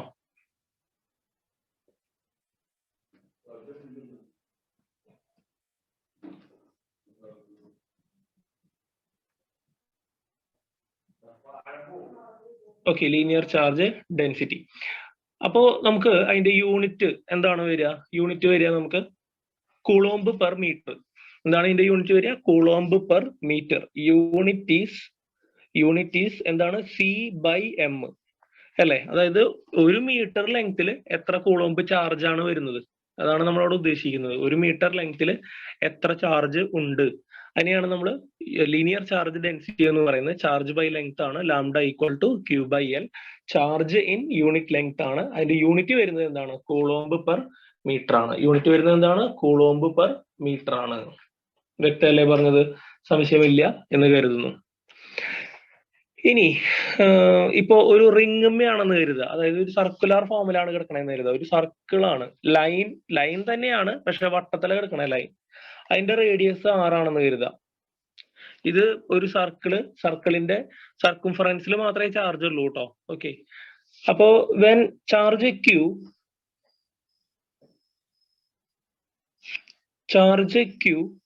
is distributed. Q എന്ന് പറയുന്ന ചാർജ് ഡിസ്ട്രിബ്യൂട്ട് ചെയ്തിരിക്കുന്നു എങ്ങനെയാണ്? Over a circular ring of the radius R. Circular ring of radius R. Okay, അതായത് നമ്മുടെ സർക്കിളിന്റെ സർക്കുംഫറൻസിലാണ് എന്ത് ചെയ്യണേ? ഈ സാധനം കിടക്കുന്നത്. മനസ്സിലായോ? സർക്കുംഫറൻസിലാണ് ഈ സാധനം കിടക്കണേ, ചാർജ് Q. അപ്പൊ Q എന്ന് പറയുന്ന ചാർജ് നമ്മുടെ സർക്കിളിന്റെ സർക്കുംഫറൻസിൽ ചുറ്റിയിട്ടാണ് കിടക്കണേ. അപ്പോ ലീനിയർ ചാർജ് ഡെൻസിറ്റി എന്ന് പറയുന്നത് എന്താ? മൊത്തം ചാർജ് ബൈ മൊത്തം ലെങ്ത്, ലാംഡ. അപ്പൊ ലാംഡ എന്താ വരിക? മൊത്തം ചാർജ് Q ആണ്, അത് ഈ സർക്കിളിന്റെ സർക്കുംഫറൻസിൽ അല്ലെങ്കിൽ പെരിമീറ്ററിലാണ് കിടക്കുന്നത്. അപ്പൊ ടോട്ടൽ ലെങ്ത് എന്താണ് വരിക? നിങ്ങൾ റിപ്ലൈ ചെയ്യേ. ടോട്ടൽ ലെങ്ത് എന്താണ് വരിക നമുക്ക്? അപ്പൊ അവിടെ what is the total length? മൊത്തം എത്ര ലെങ്ത്തിലാണ് ചാർജ് കിടക്കുന്നത് പെരിമീറ്ററിൽ കിടക്കാന്ന് പറയുമ്പോ? ആദ്യത്തെ പറഞ്ഞ് ശരിയാണ്. എന്താണ്? 2πr അല്ലെ? നമ്മുടെ മൊത്തം Q എന്ന് പറയുന്ന ചാർജ് ഇതിന്റെ പെരിമീറ്റർ വൈസ് ആണ് കിടക്കുന്നത്. അപ്പോ എന്താ വരിക? Total charge by total length. Total length എന്ന് പറയുന്ന സർക്കിളിന്റെ പെരിമീറ്റർ ആണ്. എന്ത് വരും? അപ്പോ 2πr നമ്മൾ ചെയ്യണം. ഇത്രയും കാര്യങ്ങളാണ് നമുക്ക് ഇതിനെ കുറിച്ച് പറയാനുള്ളത്, ലീനിയർ ചാർജ് ഡെൻസിറ്റിയെ കുറിച്ച് പറയാനുള്ളത്. അപ്പൊ ജസ്റ്റ് ഒരു ഫിഗർ പോലെ ഒന്ന് കൊടുത്തോട്ടോ. ഇവിടെ ജസ്റ്റ് ഒരു ലൈൻ വരച്ചിട്ട് അതിന് നിറയെ പോസിറ്റീവ് ചാർജ് യൂണിഫോം ആയിട്ട് ഡിസ്ട്രിബ്യൂട്ട് ചെയ്യുന്നത് Q ചാർജ് ആണ്. അതിന്റെ ലെങ്ത് വരുന്നത് ക്യാപിറ്റൽ L ആണ്. അതിന്റെ ലെങ്ത് വരുന്നത് എന്താണ്? ക്യാപിറ്റൽ L ആണ് അതിന്റെ ലെങ്ത് വരുന്നത്. അങ്ങനെ ചെറിയൊരു പടം കൂടെ വരച്ചു കൊടുക്കുക. അപ്പൊ ലീനിയർ ചാർജ് ഡെൻസിറ്റി. അപ്പൊ ലീനിയർ ചാർജ് ഡെൻസിറ്റി എന്ന് പറഞ്ഞാൽ എന്താണ്? When a charge is distributed along the line. ഒരു ലൈൻമ എന്ത് ചെയ്യാണ്? ചാർജ് നമ്മൾ ഡിസ്ട്രിബ്യൂട്ട് ചെയ്തിരിക്കുകയാണ്. അങ്ങനെ ലൈൻമ ചാർജ് ഡിസ്ട്രിബ്യൂട്ട് ചെയ്യുന്നതിനെ വിളിക്കുന്ന പേരാണ് linear charge density. Linear distribution of charge. Linear charge density എന്ന് പറഞ്ഞു കഴിഞ്ഞാൽ യൂണിറ്റ് ലെങ്ത്തിൽ എത്ര ചാർജ് ആണോ ഉള്ളത് അതിനെയാണ് നമ്മൾ ലീനിയർ ചാർജ് ഡെൻസിറ്റി. ലാംഡ എന്ന് പറയുന്ന ലാംഡ ഈക്വൽ ടു എന്താണ്? Q ഡിവൈഡഡ് ബൈ L ആണ്. മൊത്തം ചാർജിനെ ടോട്ടൽ ലെങ്ത് കൊണ്ട് ഡിവൈഡ് ചെയ്യുക. കൂളോംബ് പെർ മീറ്റർ ആണ് അതിന്റെ യൂണിറ്റ് വരിക. പിന്നെ സർക്കിളിലാണ് കിടക്കണമെന്ന് വെച്ച് കഴിഞ്ഞാൽ മൊത്തം ചാർജിനെ സർക്കിളിന്റെ പെരിമീറ്റർ കൊണ്ട് വേണം നമ്മൾ എന്ത് ചെയ്യാൻ? ഡിവൈഡ് ചെയ്യാനായിട്ട്. Q divided by 2πr. Clear? ഇത്രയാണ് ലീനിയർ ചാർജ് ഡെൻസിറ്റിയിൽ നമുക്ക് വരുന്നത്. അത് കഴിഞ്ഞാൽ നമുക്ക് നെക്സ്റ്റ് വരുന്നതാണ് എന്ത്? Surface charge density. ഹെഡിങ് കൊടുക്കുക, സർഫസ് ചാർജ് ഡെൻസിറ്റി.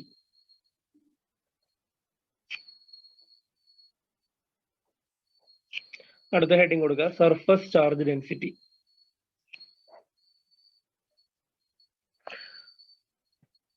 അപ്പോൾ സർഫസ് ചാർജ് ഡെൻസിറ്റി എന്താണ് എന്നുള്ളതാണ്. അപ്പൊ സർഫസ് ആണ്, ലൈനിന് പകരം എന്താണ്, സർഫസ് ആണ് നമുക്ക് വരുന്നത് അല്ലെ, ലൈനിന് പകരം surface.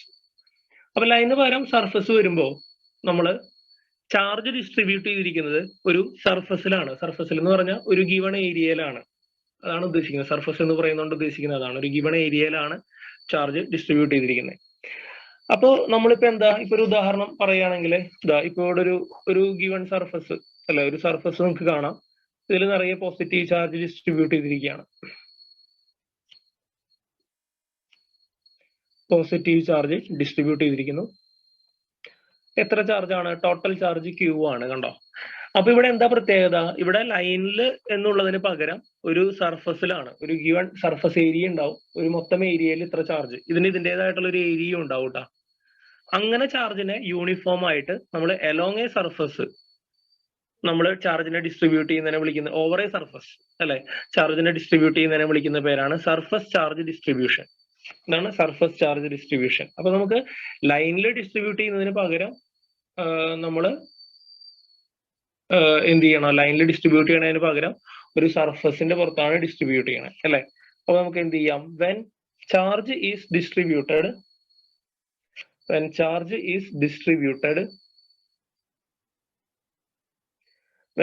is distributed over a surface, എന്താണ്, ഓവർ എ സർഫസ്, ഒരു സർഫസിലാണ് നമ്മൾ ചാർജ് ഡിസ്ട്രിബ്യൂട്ട് ചെയ്യണേ. മനസ്സിലാവണ്ടോ പറയുന്നത്, ഒരു സർഫസിൽ മൊത്തമായിട്ട് surface, the charge distribution is called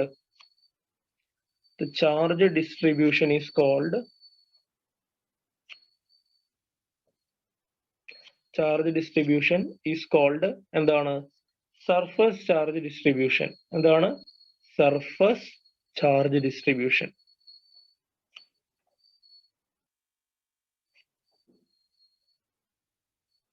മനസ്സിലാവുണ്ടോ പറയുന്നത്, സർഫസ് ചാർജ് ഡിസ്ട്രിബ്യൂഷൻ. അപ്പൊ സർഫസ് ചാർജ് ഡിസ്ട്രിബ്യൂഷൻ എന്ന് പറഞ്ഞു കഴിഞ്ഞാല് നമ്മൾ ഒരു ഗിവൺ ഏരിയയിൽ നമ്മൾ എന്ത് ചെയ്യുന്നു,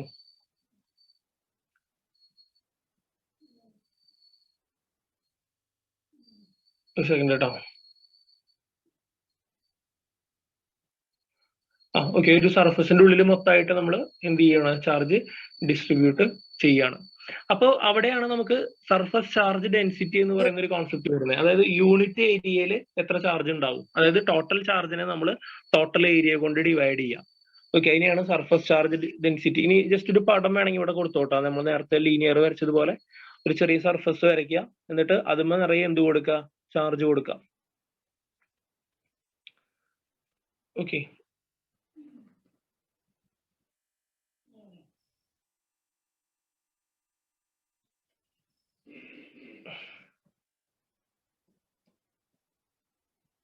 അപ്പൊ നമുക്ക് എന്ത് ചെയ്യാം, മൊത്തം ചാർജ് ഡിസ്ട്രിബ്യൂട്ട് ചെയ്യാം. ക്യൂ ആണ് ചാർജ് നമ്മുടെ, എത്രയാണ് ചാർജ്, ക്യൂ. ഇതിലുള്ള ചാർജ് ക്യൂ ആണ്, ഇതിന്റെ ഏരിയ എ ആണ്. അപ്പൊ സർഫസ് ചാർജ് ഡെൻസിറ്റി എന്ന് പറയുമ്പോൾ എന്താണ്, surface charge density is equal to, surface charge density അതിന്റെ സിമ്പല് നമുക്ക് വരുന്നത് സിഗ്മയാണ്. Sigma equal to Q by A. ഇത് ഇമ്പോർട്ടന്റ് ആണ് കേട്ടോ, നമുക്ക് പല ഡെറിവേഷൻസിലും ആവശ്യം വരും. ഓക്കെ, കുറെ നേരമായി ട്രൈ ചെയ്യുന്നു, കയറാൻ പറ്റണില്ല. ഓക്കെ, അന്നയ്ക്ക് കയറാൻ പറ്റണില്ല എന്ന് പറയണ്ടല്ലോ. ഇതെന്തെന്ന് മൊത്തത്തിലെ റേഞ്ച് ഭയങ്കര കുറവാന്നാണ്.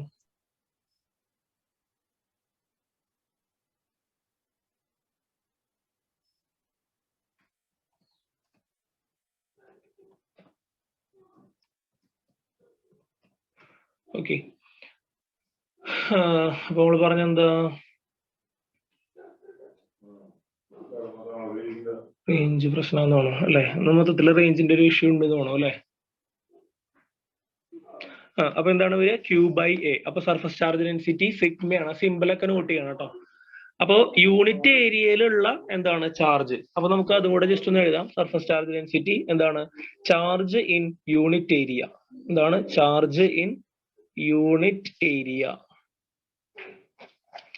ഓക്കെ, എന്താണ്, charge in unit area, unit ഏരിയയിലുള്ള ചാർജ്. ഒരു മിനിറ്റ് കേട്ടോ, ഞാൻ അന്നയുടെ അടുത്ത് സ്വിച്ച് ഓഫ് ചെയ്ത് കയറാൻ പറയാം. സ്വിച്ച് ഓഫ് ചെയ്ത് കയറി നോക്കൂ. ഓക്കെ.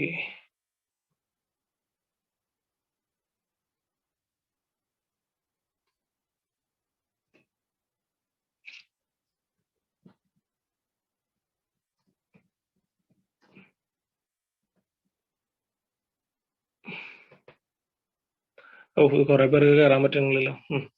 ഓക്കെ സാർ, അപ്പൊ ഇതിന്റെ യൂണിറ്റ് എന്താ വരിക? അപ്പൊ ചാർജ് ഇൻ യൂണിറ്റ് ഏരിയ, അതിന്റെ യൂണിറ്റ് എന്താ വരിക? യൂണിറ്റ് ഈസ് എന്താണ്? Coulomb per metre square. എന്താണ്? Coulomb per metre square. ഇതാണ് എന്ത് വരണേ? നമുക്ക് യൂണിറ്റ് വരണേ. Okay, coulomb per metre square.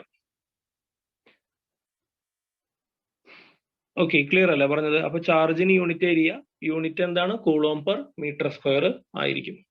Okay, ഇതിനെയാണ് നമ്മൾ സർഫസ് ചാർജ് ഡെൻസിറ്റി എന്ന് പറയുന്നത്. അപ്പോ ഇപ്പോ ഒരു കാര്യം, ഒരു സ്പിയറിന്റെ സർഫസിലാണ് ചാർജ് കിടക്കണമെന്ന് കരുതുക. എന്താണ്? ഒരു സ്പിയറിന്റെ സർഫസിലാണ്. ഇഫ് എ ചാർജ് ക്യൂ, കൂടെ എഴുതി പോന്നോട്ടാ. ഇഫ് എ ചാർജ് ക്യൂ എന്ന് പറയുന്ന charge, if a charge Q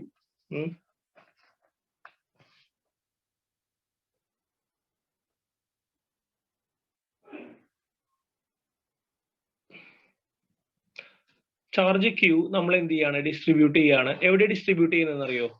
charge Q is uniformly distributed,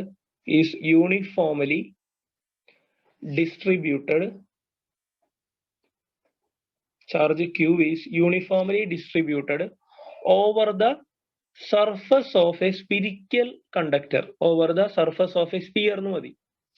surface of a sphere, ഒരു ഗോളം അല്ലെ? ഗോളം എന്ന് വെച്ചാൽ അറിയില്ലേ? സ്പിയർ കേട്ടോ. Sphere of radius R, radius R ആണ് ആ സ്പിയറിന്റെ.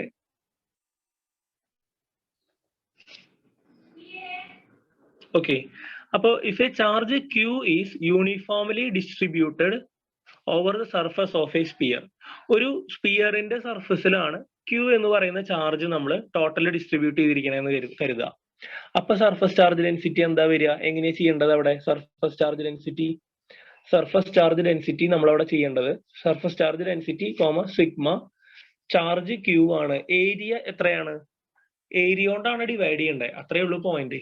അപ്പൊ സ്പിയറിന്റെ സർഫസ് ഏരിയ, കാരണം ആ സ്പിയറിന്റെ മൊത്തം സർഫസിലാണ് നമ്മൾ എന്ത് ചെയ്യണേ? കാര്യങ്ങൾ ഡിസ്ട്രിബ്യൂട്ട് ചെയ്തിരിക്കുന്നത്. അപ്പൊ നമ്മൾ സ്പിയറിന്റെ സർഫസ് ഏരിയ 2πr ക്യൂബ് ആണോ സ്പിയറിന്റെ സർഫസ് ഏരിയ? 4πr സ്ക്വയർ ആണ് കേട്ടോ. ഓക്കെ, മനസ്സിലാവുണ്ടോ? സ്പിയറിന്റെ സർഫസ് ഏരിയ. അപ്പോ നമ്മൾ ഒരു സ്പിയറിന്റെ സർഫസിലായിട്ട് മൊത്തം ചാർജിനെ ഡിസ്ട്രിബ്യൂട്ട് ചെയ്യുകയാണെങ്കിൽ ടോട്ടൽ ചാർജിനെ എന്താ ചെയ്യേണ്ടത്? നമ്മള് 4πr സ്ക്വയർ കൊണ്ട് ഡിവൈഡ്, ക്യാപിറ്റൽ ആർ സ്ക്വയർ അല്ലേ? കാരണം റേഡിയസ് ക്യാപിറ്റൽ ആർ അല്ലേ? മനസ്സിലായോ? ക്ലിയർ ആണോ പറഞ്ഞത്? അപ്പൊ സർഫസ് ചാർജ് ഡെൻസിറ്റി കിട്ടാനായിട്ട് നമ്മൾ എന്ത് ചെയ്യണം? ടോട്ടൽ ചാർജിനെ എന്തുകൊണ്ട് ഡിവൈഡ് ചെയ്യണം? 4πr സ്ക്വയർ കൊണ്ട് ഡിവൈഡ് ചെയ്യണം. 4πr സ്ക്വയർ എന്ന് പറഞ്ഞു കഴിഞ്ഞാൽ എന്താണ്? Total surface area. ഓക്കെ, സ്പിയറിന്റെ ടോട്ടൽ സർഫസ് ഏരിയ ആണ് നമുക്ക് വരുന്നത്. Q divided by 4πr square. Okay, clear അല്ലേ? അത്രയേ ഉള്ളൂ സംഭവം. ഓക്കെ, എല്ലാവരും ഒന്ന് റിപ്ലൈ ചെയ്യേ. കുറെ പേർക്ക് കയറാൻ പറ്റില്ല.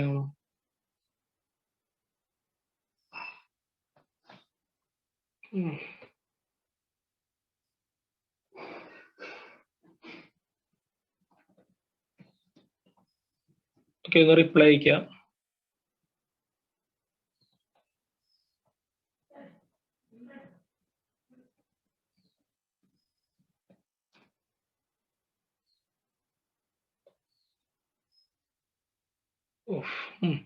ഓക്കെ, അപ്പൊ സർഫസ് ചാർജ് ഡെൻസിറ്റി തീർന്നു. അത്രയേ ഉള്ളൂ. മുന്നത്തെ പേജ് ഒന്ന് കാണിക്കോ? മുന്നത്തെ പേജ് ഇതോ, മുന്നത്തെ പേജ് നോക്കുക.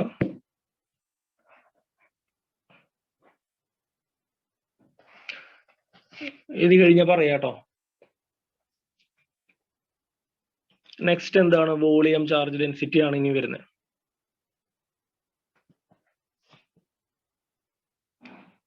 Volume charge density.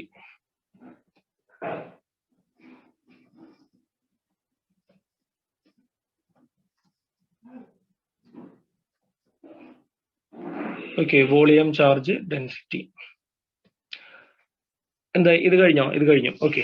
അടുത്ത ഹെഡിങ് കൊടുക്കുക, വോളിയം ചാർജ് ഡെൻസിറ്റി. അപ്പൊ ഇതുപോലെ തന്നെ നമ്മൾ സർഫസിലും ലൈനിലും ഒക്കെ ഡിസ്ട്രിബ്യൂട്ട് ചെയ്യണതിന് പകരം ഒരു മൊത്തം വോളിയം ഒരു പാത്രത്തിന്റെ ഉള്ളിൽ ചാർജ് ഇട്ട് വയ്ക്കുക. പാത്രത്തിന് എന്ന് വെച്ച് കഴിഞ്ഞാൽ ഉദാഹരണം പറഞ്ഞാണ്, ഒരു വോളിയത്തിന്റെ ഉള്ളിലാണ്, ഒരു ഒബ്ജക്റ്റിന്റെ ഉള്ളിൽ മൊത്തമായിട്ട് നമ്മൾ ചാർജ് ഡിസ്ട്രിബ്യൂട്ട് ചെയ്യുക. ഒരു ഗോളം ആണെന്ന് കരുതുക. നേരത്തെ നമ്മൾ ഗോളത്തിന്റെ സർഫസിൽ മാത്രമാണ് എന്ത് ചെയ്തത്, ചാർജ് ഫില്ല് ചെയ്തത്. ഇവിടെ നമ്മൾ ചെയ്യുന്നത് എന്താണ്, ഗോളത്തിന്റെ ഉള്ളിലും. മനസ്സിലായോ? ആ സ്പിയറിന്റെ മൊത്തം വോളിയത്തിന്റെ ഉള്ളിൽ ആയിട്ട് എന്ത് ചെയ്യാണ്, നമ്മൾ ചാർജിനെ ഡിസ്ട്രിബ്യൂട്ട് ചെയ്ത് കൊടുക്കുകയാണ് ചെയ്യുന്നത്. അത്രയേ ഉള്ളൂ സംഭവം. അപ്പൊ വോളിയം ചാർജ് ഡെൻസിറ്റി.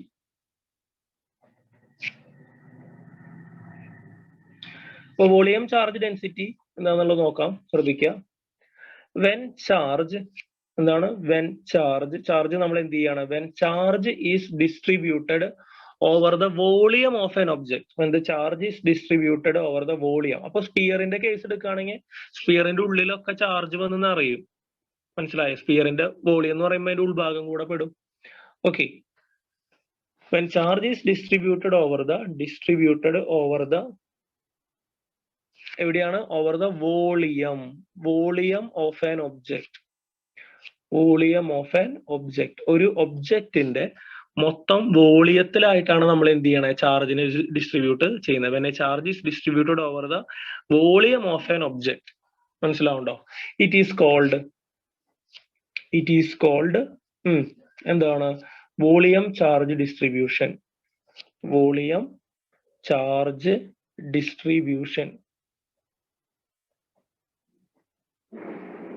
മനസ്സിലാവുണ്ടോ? ഒരു ചാർജ് നമ്മൾ എന്ത് ചെയ്യാണ്, മൊത്തം വോളിയത്തിലായിട്ടാണ് പരന്നു കിടക്കണേ. മനസ്സിലാവുണ്ടോ പറയുന്നത്? ഓക്കെ.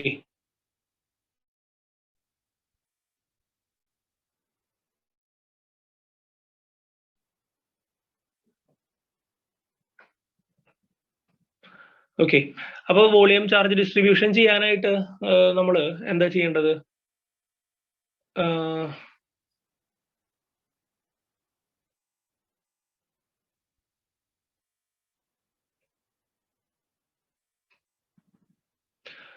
നമ്മൾ മൊത്തം ചാർജിനെ എന്തുകൊണ്ട് ഡിവൈഡ് ചെയ്യണം? നമ്മൾ ഡിസ്ട്രിബ്യൂട്ട് ചെയ്തിട്ടുള്ള ടോട്ടൽ വോളിയം കൊണ്ട് ഡിവൈഡ് ചെയ്യണം അല്ലെ? അപ്പൊ വോളിയം ചാർജ് ഡെൻസിറ്റി.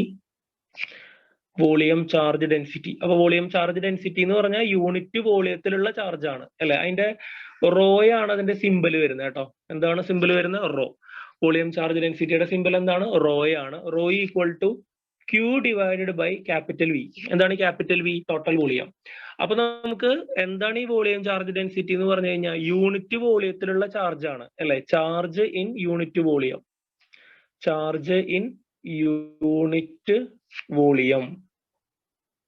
ക്ലിയർ? അപ്പൊ അതിന്റെ യൂണിറ്റ് എന്താ വരിക? Coulomb per metre cube. കാരണം വോളിയത്തിന്റെ യൂണിറ്റ് എന്താണ്? മീറ്റർ ക്യൂബ് അല്ലേ? മനസ്സിലാവുണ്ടോ പറയുന്നത്? അപ്പൊ charge in unit volume charge density Q by V ആണ്. Q എന്ന് പറഞ്ഞ ടോട്ടൽ ചാർജ് ആണ്, V എന്ന് പറഞ്ഞ ടോട്ടൽ വോളിയം ആണ്. ചാർജ് ഇൻ യൂണിറ്റ് വോളിയം ആണ് നമ്മുടെ വോളിയം ചാർജ് ഡെൻസിറ്റി എന്ന് പറയുന്നതുകൊണ്ട് ഉദ്ദേശിക്കുന്നത്. കൂളോംബ് പെർ മീറ്റർ ക്യൂബ് ആണ് അതിന്റെ യൂണിറ്റ് വരുന്നത്. അപ്പൊ നമുക്ക് ഒരു ചാർജ് നമ്മൾ ഒരു സ്പിയറിന്റെ മൊത്തം വോളിയത്തിലായിട്ട് ഡിസ്ട്രിബ്യൂട്ട് ചെയ്തെന്ന് കരുതുക. അപ്പൊ എങ്ങനെ ഇക്വേഷൻ വരിക നോക്കാം. എന്താണ്? ഇഫ് എ ചാർജ് ഒരു ചാർജ് നമ്മൾ എന്ത് ചെയ്യണം? If a charge Q is uniformly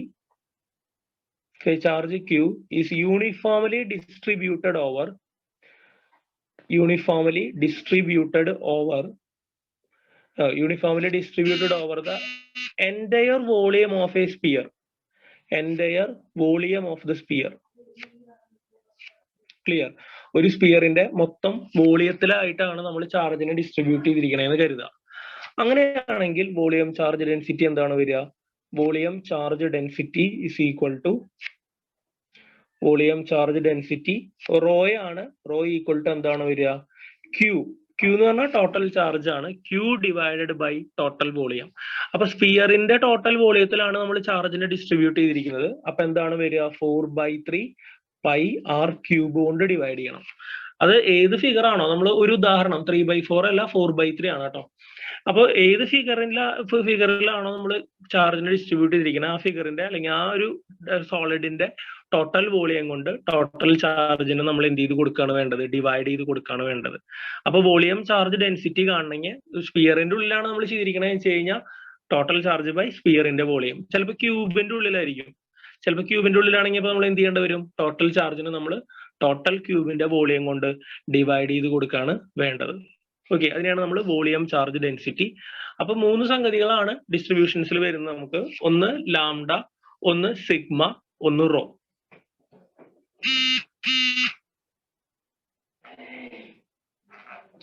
ഏതൊക്കെയാണ് വരുന്നത്? ലാംഡ വരുന്നുണ്ട്, സിഗ്മ വരുന്നുണ്ട്, അതുപോലെ റോ വരുന്നുണ്ട്. അപ്പൊ എല്ലാവരും ഒന്ന് റിപ്ലൈ ചെയ്ത് നിങ്ങൾക്ക് ഇതുവരെയുള്ള കാര്യങ്ങൾ വ്യക്തമാണോ? ഈ സംഗതികൾ ഇവിടെ വരെയുള്ളത് ക്ലിയർ ആണോ? ഇനി പുതിയ ടോപ്പിക്കാണ്. കുറെ പേർക്ക് കയറാൻ പറ്റിയിട്ടില്ല, കുറെ പേര് ആബ്സെന്റും. ഇതുവരെയുള്ള കാര്യങ്ങൾ ഓക്കെ ആണോ? ക്ലിയർ ആണോ? നിങ്ങൾക്ക് എല്ലാവരും ഒന്ന് റിപ്ലൈ അയക്കുക. ക്ലിയർ അല്ലേ? നോട്ടൊക്കെ എഴുതിയെടുത്തില്ലേ? ഇവിടെ വരെയുള്ള നോട്ടൊക്കെ എഴുതിയെടുത്തോ? നോട്ടൊന്നും പെൻഡിങ് ഇല്ലല്ലോ? ഓക്കെ. ഇന്നലെ നോട്ട് അപ്ലോഡ് ചെയ്യാൻ പറഞ്ഞിട്ടുണ്ടായിരുന്നു. ഇന്നലെ ഞാൻ നോക്കിയിട്ടില്ല. ഞാനിപ്പോ ഇരുന്ന് നോക്കാം അത് ആരൊക്കെ അപ്ലോഡ് ചെയ്തു എന്നുള്ളത്. ഇന്നത്തെ നോട്ട്, ഇപ്പൊ ഇന്നലെ വരെയുള്ള നോട്ട് അപ്ലോഡ് ചെയ്ത് കഴിഞ്ഞിട്ടുണ്ടാവും കുറെ പേരൊക്കെ. ഞാൻ നോക്കിയിട്ടില്ല ആരെ അപ്ലോഡ് ചെയ്യാൻ വിളിക്കാം ഞാൻ. ഇന്നത്തെ നോട്ട് നിങ്ങൾ എന്ത് ചെയ്യുക? ഇതുവരെയുള്ള നോട്ട് വാട്സപ്പിൽ അയച്ചിട്ടാൽ മതി തൽക്കാലം. ഇന്നത്തെ നോട്ട് ഇപ്പൊ കുറച്ചല്ലേ ഉള്ളൂ, കുറച്ച് ഫോട്ടോസ് എല്ലാം എടുക്കണ്ടു. അപ്പൊ നോട്ട് എടുത്തിട്ട് എന്ത് ചെയ്യുക? വാട്സപ്പിൽ ഇടുക. ഓക്കെ. കുറെ പേർക്ക് കയറാൻ പറ്റാത്ത കാരണം നമ്മൾ കണ്ടമാനം എടുത്തു പോണതും ശരിയല്ല. 32 പേരുള്ളൂ, 44 പേര് അങ്ങോട്ട് ഉണ്ട് മൊത്തം. അതിൽ കുറെ പേര് പറഞ്ഞിട്ടുണ്ടായിരുന്നു ഒന്നും ഉണ്ടാവില്ല എന്ന്, കുറച്ച് പറയാത്തവരെ വിളിച്ചിരുന്നു. അപ്പോ ഇപ്പൊ തൽക്കാലം ഇത് മതി. ഞാനൊരു 11 മണിയാകുമ്പോൾ ഒരു ക്ലാസ് വെക്കാം നമുക്ക്. ഇനി കുഴപ്പമില്ലല്ലോ, 11 മണിക്ക് ഒരു ക്ലാസ് കണ്ടക്ട് ചെയ്യാം. ഫിസിക്സ് തന്നെ ചെയ്യാം. സമയമില്ല, അതുകൊണ്ടാണ്. ഓക്കെ. അപ്പോൾ 11 മണിക്ക് അടുത്ത ക്ലാസ് ഇടാം. അപ്പോഴേക്ക് ഞാനിത് അപ്ലോഡ് ചെയ്യാൻ പറ്റുമോ നോക്കും കൂടെ ചെയ്യാം. ഫസ്റ്റ് പേജ് എടുക്കോ? സ്ക്രീൻഷോട്ട് എടുക്കാനാ ഞാൻ. അവിനാഷെ, ഫസ്റ്റ് പേജ് ഗ്രൂപ്പിൽ നാളെ ക്ലാസ് ഉണ്ടോ? നാളെ റിവിഷൻ മാത്രമേ ഉള്ളൂ ആൽവിൻ. ഓക്കെ. സാറ് എന്താണ് സാർ ഉച്ചയ്ക്ക് ആക്കോ? ഉച്ചയ്ക്ക് എന്ന് വെച്ച് കഴിഞ്ഞാൽ ഉച്ചയ്ക്ക് തന്നെയാണ്. 11 മണി എന്ന് പറഞ്ഞാൽ ഉച്ചയായില്ലേ ആദ്യത്തെ. അപ്പൊ നെറ്റ് തീരെ ഇല്ല. ഏത് നെറ്റ് കിട്ടില്ലേ ക്ലാസ് വയ്ക്കുമ്പോ, ഉച്ചയ്ക്ക് വയ്ക്കുമ്പോ? അപ്പൊ നെറ്റ് തീരെ റെക്കോർഡ് ചെയ്യോ? റെക്കോർഡ് ചെയ്യാം. ക്ലാസ് എന്തായാലും റെക്കോർഡ് ചെയ്യും. അപ്പൊ എപ്പോഴാ വെക്കുക? പിന്നെ ഇനി ഈവനിങ് വെക്കണോ? എപ്പോ വെച്ചാലാ നിങ്ങൾക്ക് കിട്ടുക? സാർ സ്കൂളിൽ ഡ്യൂട്ടി മോർണിംഗ് ആണ്. അപ്പൊ ഒരു 2 മണിക്ക് വെച്ചാലോ ക്ലാസ്? 2 PM ആയാലോ നെക്സ്റ്റ് ക്ലാസ്? 2 PM. 2 PM എല്ലാവരും ഓക്കെ ആണോ? ഒന്ന് റിപ്ലൈ ചെയ്യേ. 2 മണിക്ക് ഓക്കെ ആണോ? നിങ്ങൾ ക്ലാസ്സുകൾ അറ്റൻഡ് ചെയ്യണം കേട്ടോ. ക്ലാസ്സുകൾ മിസ് ചെയ്തിട്ട് കാര്യമില്ല. കാരണം നമുക്ക് ഫസ്റ്റ് ഇയർ പോലെയല്ല, കുറച്ച് കമ്പാരിറ്റീവ്ലി കുറച്ചുകൂടെ ബുദ്ധിമുട്ടാണ് സെക്കൻഡ് ഇയർ കേട്ടോ. ഫിസിക്സ് ആയാലും കെമിസ്ട്രി ആയാലും മാത്സ് ആയാലും അതിൽ ക്ലാസ്സുകളൊക്കെ പോയി കഴിഞ്ഞാൽ ഭയങ്കര ബുദ്ധിമുട്ടാണ്. നമുക്കൊരു കണക്ഷൻ കിട്ടില്ലേ പിന്നെ. അതുകൊണ്ടാണ് പറയണത്. 2 PM ഒക്കെയാണ്. ഓക്കെ. അപ്പൊ 2 മണിക്ക് വെക്കാം. നെക്സ്റ്റ് ക്ലാസ് 2 മണിക്ക് വെക്കാം. എല്ലാവരും ലൈവായിട്ട് തന്നെ ജോയിൻ ചെയ്യാൻ നോക്കുക. റെക്കോർഡ് കേൾക്കുമ്പോൾ പിന്നെ റെക്കോർഡ് കേട്ടാലും അത്ര എഫക്റ്റീവ് അല്ല ശരിക്കും. ലൈവ് കേൾക്കുമ്പോൾ തന്നെയാണ് അതിന്റെ സുഖമുള്ളൂ. മനസ്സിലാവണ്ട. ഒരു ഹെഡിങ് എഴുതിയിട്ടിട്ട് നമുക്ക് നിർത്താം. ഒരു മെയിൻ ഹെഡിങ് എഴുതിയിടുക. എന്താണ്? Electric field. ഒരു മെയിൻ ഹെഡിങ് എഴുതിയിടുക, ഇലക്ട്രിക് ഫീൽഡ്. പിന്നെ അടുത്ത ക്ലാസ് 2 മണിക്ക് ഇട്ടാ മറക്കണ്ട. 2 മണിക്ക് ഇട്ടാ. ഓക്കെ. അടുത്ത ഹെഡിങ് എഴുതിയിടുക, ഇലക്ട്രിക് ഫീൽഡ് എഴുതിട്ടോ. അപ്പൊ ഇനി ഇലക്ട്രിക് ഫീൽഡ് ആണ്. ചാപ്റ്റർ കഴിയാറായിട്ടുണ്ട്, കുറച്ചുകൂടി ഉണ്ട്. ഇത്രയും പേജസും കൂടെ നമുക്ക് എടുത്തു പോകാനുണ്ട്. ഇനി എടുക്കാനുണ്ട് ഫസ്റ്റ് ചാപ്റ്റർ കഴിയണമെങ്കിൽ. കുറച്ചുണ്ട്. ഇന്ന് നമുക്കൊരു 2 ഡെറിവേഷൻ തീർക്കാം. 2 മണിയുടെ ക്ലാസ്സിൽ ഇലക്ട്രിക് ഫ്ലക്സ് വരെയൊക്കെ പറയാം. കഴിയാറായി. എന്നാലും നമ്മൾ കുറച്ചുകൂടെ സ്പീഡിലാണ് നീങ്ങണം. ഞാനിപ്പോ റിപ്ലൈ ഒന്നും അധികം ചോദിക്കാത്ത കാരണം നിങ്ങളത് പക്ഷേ നന്നായി ശ്രദ്ധിക്കണം കേട്ടോ ക്ലാസ്സിൽ. ഞാൻ റിപ്ലൈ ഒന്നും അയക്കാൻ പറയാത്ത കാരണം കുറെ പേര് ചിലപ്പോൾ അതിന്റെ ഇതിൽ ലാഗിൽ ഇരിക്കുന്നുണ്ടാവും. നമുക്ക് കുറെ ടൈം സ്പെൻഡ് ചെയ്യാനില്ലാത്ത കാരണമാണ്. ഇപ്പൊ തന്നെ ചാപ്റ്റർ എന്താ, നമ്മൾ പകുതിയോളം എത്തി. നമ്മൾ അത്യാവശ്യം സ്പീഡിൽ ഇപ്പൊ അധികം കുറെ ലാഗ് ഒഴിവാവുണ്ട്. ഇപ്പോ സ്പീഡ് കുറയ്ക്കോ? സ്പീഡ് കൂടുണ്ടോ? സ്പീഡ് കുറയ്ക്കാൻ പറയണ്ടല്ലോ ജീസ്. സ്പീഡ് കുറയ്ക്കണമെങ്കിൽ കുറയ്ക്കാം. സ്പീഡ് കുറയ്ക്കുമ്പോ ഈ സ്പീഡ് മനസ്സിലാക്കാൻ പറ്റുന്നില്ല. സ്പീഡ് ചെറുതായിട്ട് കുറയ്ക്കണം. ഓക്കെ. സ്പീഡ് കുറയ്ക്കണമെങ്കിൽ ഒന്ന് സ്പീഡ് കുറയ്ക്കാം. സ്പീഡ് കുറയ്ക്കുമ്പോൾ ഈ പോർഷൻ കഴിയുമോ എന്നുള്ളൊരു പേടിയാണ്. ഇന്ന് സ്ലോ ആയിരുന്നല്ലോ. ഇന്ന് കുറച്ചുകൂടെ സ്ലോ ആയിരുന്നു തോന്നുന്നു. ഇന്നലെ കുറച്ച് സ്പീഡ് ഉണ്ടായിരുന്നു തോന്നുന്നു അല്ലെ? ഇന്ന് നമ്മൾ അധികം ഭാഗങ്ങൾ എടുത്തിട്ടില്ല. വോളിയം ചാർജ് ഡെൻസിറ്റീസ് മാത്രമല്ലേ എടുത്തിട്ടുള്ളൂ. പിന്നെ സൂപ്പർ പൊസിഷൻ പ്രിൻസിപ്പിളും ആണ് കവർ ചെയ്തേക്കണം. ഓക്കെ. പിന്നെ ഡൗട്ട്സ് ഉണ്ടെങ്കിൽ ചോദിക്കുക. സ്ലോ ആക്കണമെങ്കിൽ സ്ലോ ആക്കാം. നിങ്ങൾ ഇതുപോലെ പറഞ്ഞാൽ മതി. സ്ലോ ആക്കണമെങ്കിൽ സ്ലോ ആക്കാനും ഒക്കെ ഒന്ന് പറഞ്ഞാൽ മതി. ഓക്കെ, അപ്പൊ അങ്ങനെ. അപ്പൊ ശരി എന്നാ. അപ്പൊ നമുക്ക് ഉച്ചയ്ക്ക് 2 മണിക്ക് കാണാം. ഓക്കെ, ഞാൻ ക്ലോസ് ചെയ്യണം എന്നാ.